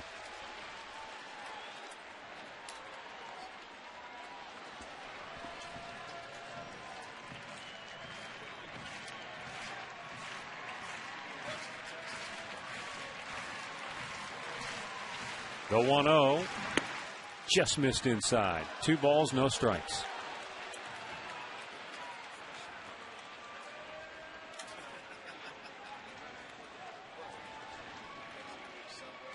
Oh, Adrian Beltre's had decent success against Kerry Wood. Couple of home runs.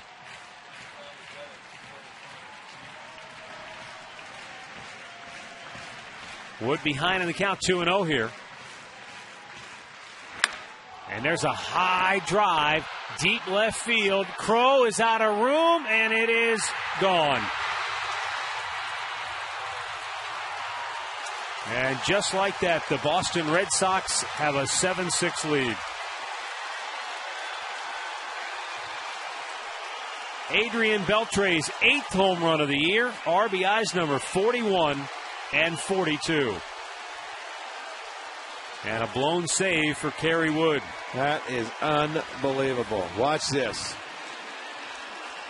Right down Broadway, 2-0 count. He's sitting for one. He's sitting dead red. He took his shot, and guess what? He didn't miss. He got that ball, and boy, oh boy, how close you can do it. 1 out away from just almost a perfect ball game after the second inning. But now one swing, and now Boston has an opportunity to win it. He was 1 strike away from ending this game, and he hit J.D. Drew with a pitch. And then gives up the 2-run homer. And now we got a whole different story.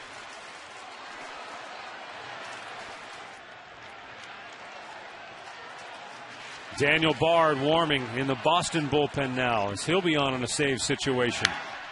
Fouled back out of play.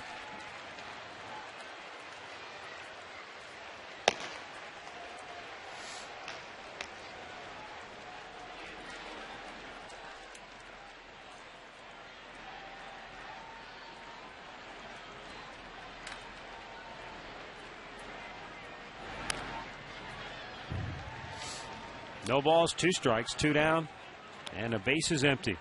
What a turn of events here. 2 down, bags were cleared. J.D. Drew down on the count, 1-2. And a slider that hit him in the foot, put him on first base, and then Adrian Beltre crushed a fastball into the bleachers. Yeah, we knew it. After 5-0, that's the first time they've scored since the second inning. We knew if they scored again, it would probably be lights out, but we didn't expect it to be this way.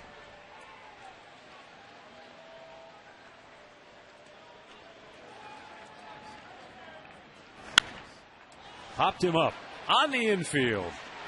Charging down Branyan. Gives way to the catcher, Marson, who makes the catch. And the inning is over. Well, we go to the bottom of the 9th. Indians will try to rally against Boston closer Daniel Bard when we come back.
The Tribe and right-hander Daniel Bard coming on to try and save the game for Boston, looking for his 3rd save. He's closing in the absence of Jonathan Papelbon, who was put on the bereavement list prior to the first game of this 4-game series. Yeah, Bard pitched in the first 2 games of this series, didn't he?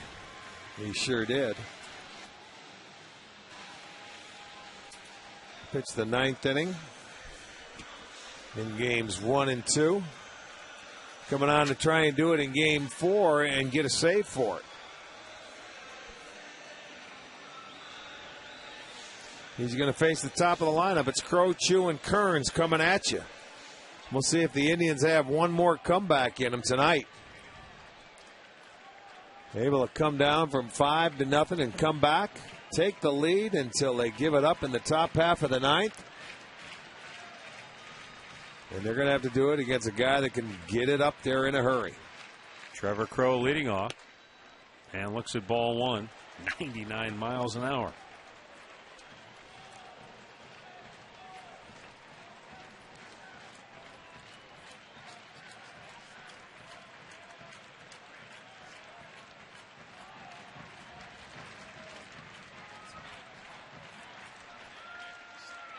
Up high, 2 balls, no strikes. Bard, the University of North Carolina product.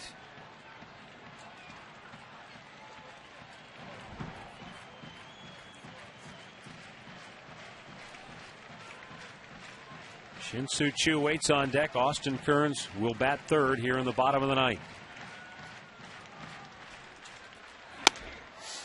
And it's 3-0. Well, now you take a couple.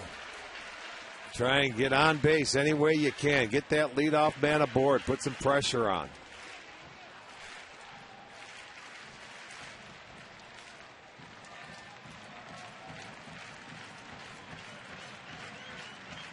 Bard aiming for the glove. And he missed. Ball 4. Leadoff man aboard here in the bottom of the 9th.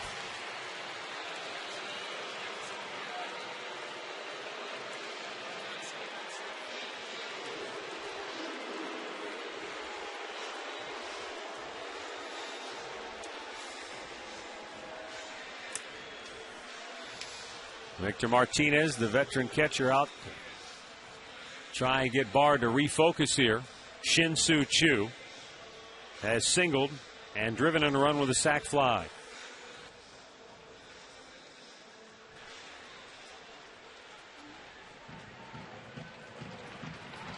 Well, Chu has to take a strike here just to let him get in the zone, doesn't he? Good point, yeah.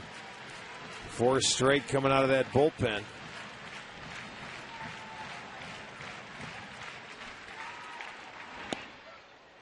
Ball 1. Yeah, you're not going to help him out, man. Sometimes that plate starts moving around a little bit. Okajima is up throwing in the Indians or in the Sox pen. You have to figure he's up there for Travis Hafner, who's in the hole.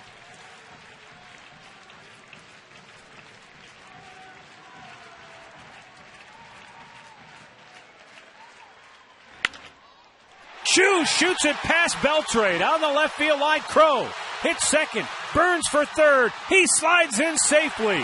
Shin-Soo Choo with a double inside the bag at third.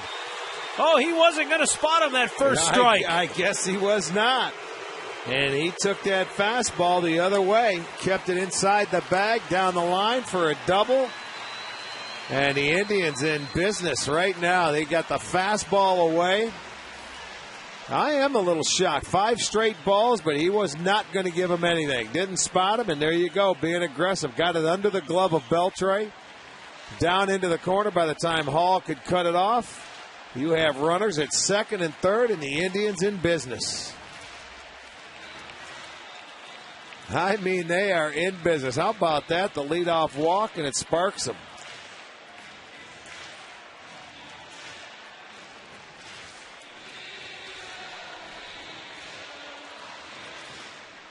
Well, here we go now. Austin Kearns has walked twice tonight. He also drove in a run back in the 3rd inning. Kearns has a chance to be the hero. Well, you can really see out in center field Mike Cameron trying to bring in his other outfield. He's saying, come on in. He's trying to get J.D. Drew to move, but J.D.'s feet are planted in the outfield grass. But you can't that's the tying run at third base. The winning runs at second base, that's your concern. You can't let a ball get hit over your head here. Bard almost hit him with the pitch. Well, almost threw it to the backstop as well. Monday night against Bard, Austin Kearns drilled one to the seats. That spoiled the shutout for Boston. Well, he's got to be thinking about that with this guy up. He did it to him once. Indians just looking for a base knock. The Indians trailed this game 5-0 after the second inning of play. They came back to take a 6-5 lead in the sixth. The Red Sox with 2 in the ninth to go up 7-6. Now here in the bottom of the ninth, Indians at second and third. Nobody out. The 1-0 pitch to Kearns. 2 balls, no strikes. He's thrown 1 strike and it got hit for a double. I mean, 4 straight to Crow. To Crow, he missed on the first one. Chu hits the only strike he threw. Missed with the next 2. Well, if he walks Kearns, Okajima will be in the ballgame. Let's see if Kearns takes a page from Chu's book, though, if he gets one to his liking here. He did, took a big rip, came up empty, 99 miles an hour. Well, that's where, as a hitter, just shorten it up if you can, because the longer you are, that ball's going to get on you in a hurry. He just reared back and threw it as hard as he could. Well, maybe that was his one swing to see if he could hit it as hard as he could. Well, he did. I guarantee you that. He tried. If that was down a little bit more, he might have. Bard with a 2-1 pitch. 3 balls and a strike.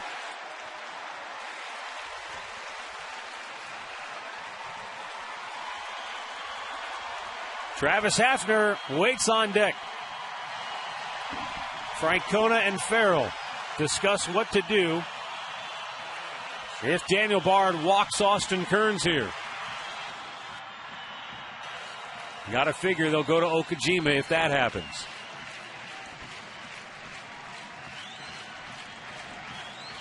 Bard's 3-1 pitch. Ball 4 and they're loaded.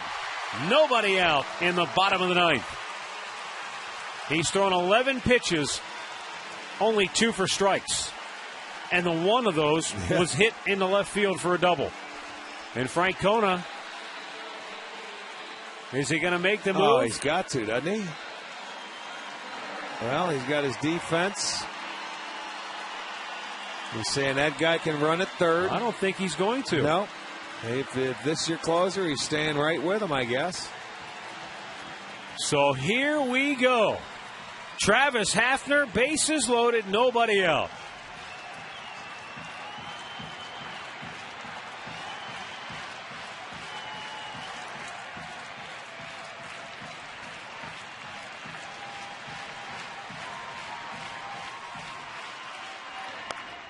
And what do you know, a first pitch strike with a breaking ball. Last night, Travis Hafner with his 10th career grand slam. And wouldn't Nancy Skrull love to see another one of those?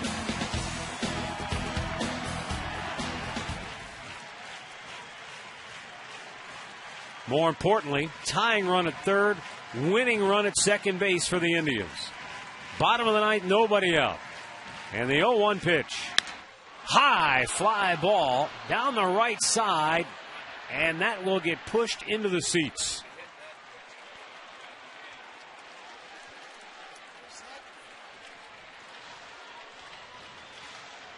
Well, Travis Hafner had a good rip. Tell you what, that was a 98-mile-an-hour fastball, and he was ready for it after getting started off with that breaking ball, which was an outstanding pitch by Bard. He was ready for the heater. But now you got a battle.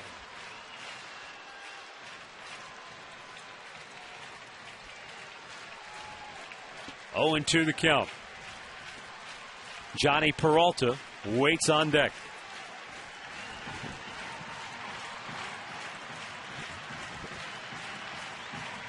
Trevor Crow tying run at third. Shin-Soo Choo winning run at second. Struck him out looking. One down here in the bottom of the ninth. Well, it was a good pitch, but it's tough to take. I mean, it's hard to take a called third with that tying run just 90 feet away. He does it. He gets rung up. There's one out.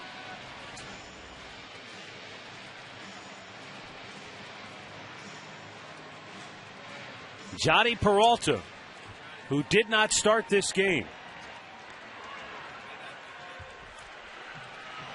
This is his first at bat of the night.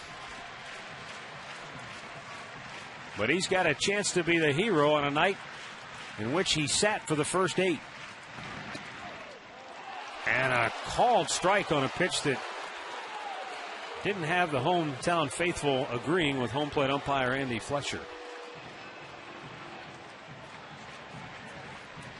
No, that's a second straight hook. First pitch he's thrown. 1 to Hafner, and now you come out of the chute. You're not going to swing at it if you're a hitter. Not when a guy's throwing 98. You can only sit on one pitch, and that's the fastball. You give him that pitch.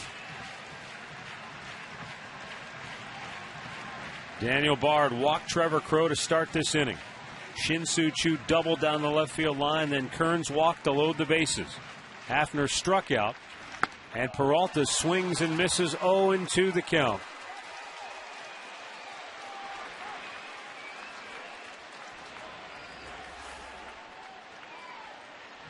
Well, you start him off with the hook, and then he elevates, and he gets him to go after the high fastball. Now Johnny in an 0-2 hole where he's really got to sit down and just try to put the ball in play. Middle of the diamond, they're playing double play depth. At the corners, they'll make their decision. You got Crow that can run, and they're back at third.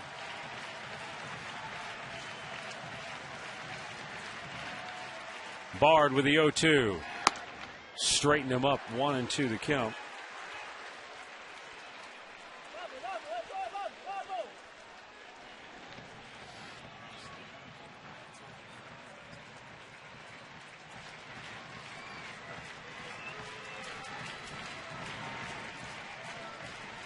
Everybody either standing or on the edge of their seat here at Progressive Field. Bases loaded, 1 out, bottom of the ninth. Tribe down 7-6. As Johnny Peralta tries to deliver in the clutch.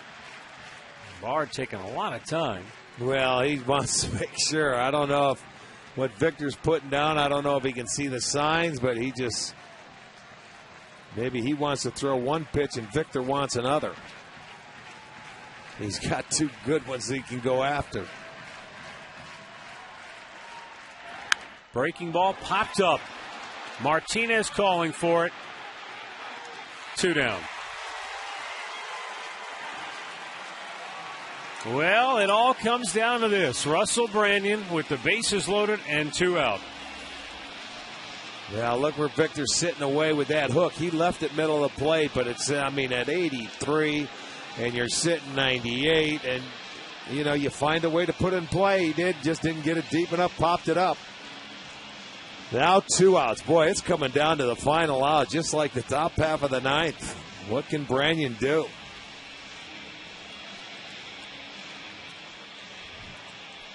In the top of the ninth inning, there were 2 down. The bases were empty. And J.D. Drew was down on the count of 1-2 strikes. Kerry Wood hit him with a pitch.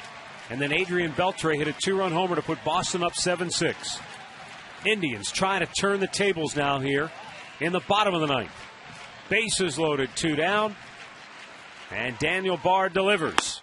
Up high, ball 1. Branyan in the 7th inning was batting with the bases loaded and 2 down and struck out. The Indians 0 for 4 with the bases loaded so far here this evening.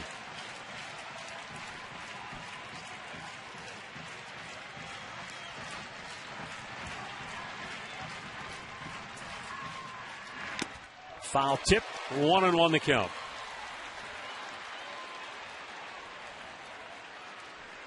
Bard has been 98-99 with that fastball all inning long. Tying run at third, Trevor Crow. Winning run at second, Shin-Soo Choo. Austin Kearns is at first. Red Sox three-man shift on the right side for Branyan. Beltre, the lone Red Sox infielder on the left side. Up high, 2-1. If you're Crow, let Crow go ahead and get down the line a little bit farther like, who was it? Chu. Was it Chu? Doing back off of Del Carmen, because they are off the bag, maybe not as far as they once were, or as they were in the 7th inning. But, man, get off the bag. See if you can get down there and get into his head a little bit. 2-1 count. Let him see you. Let him see you stare at him. He's got to look at you. Don't worry about it. Keep going. Branyan with a line drive. Right field. Base hit. Tying run scores. Here comes the winning run. And the Indians win it. Russell Branyan delivers a 2-out, 2-run single to right. And the Indians come back for the bottom of the 9th walk-off win. What a game. 8-7 the final score tonight, as the Indians just would not quit. They were down 5-0 to start, took a 6-5 lead into the 9th, watched the Red Sox rally to take the lead, but they stormed back here in the bottom of the 9th to win it 8-7 and split the 4-game series. What a ball game. And another 2-out RBI hit for the Tribe. Yes, indeed. I'll tell you what, this was a great, great game all the way around. I mean, fun to watch. I mean, to the last strike. Both teams kept battling, coming back, and the Indians end up winning it. That was a fun ball game.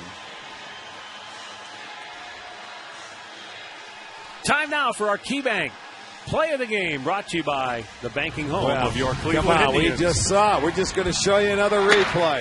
He got that fastball down, and it was down enough for Branyan. Just he broke his bat. He got it over the head at second base of Pedroia, and there's Branyan, the hero. Didn't play tonight, didn't start.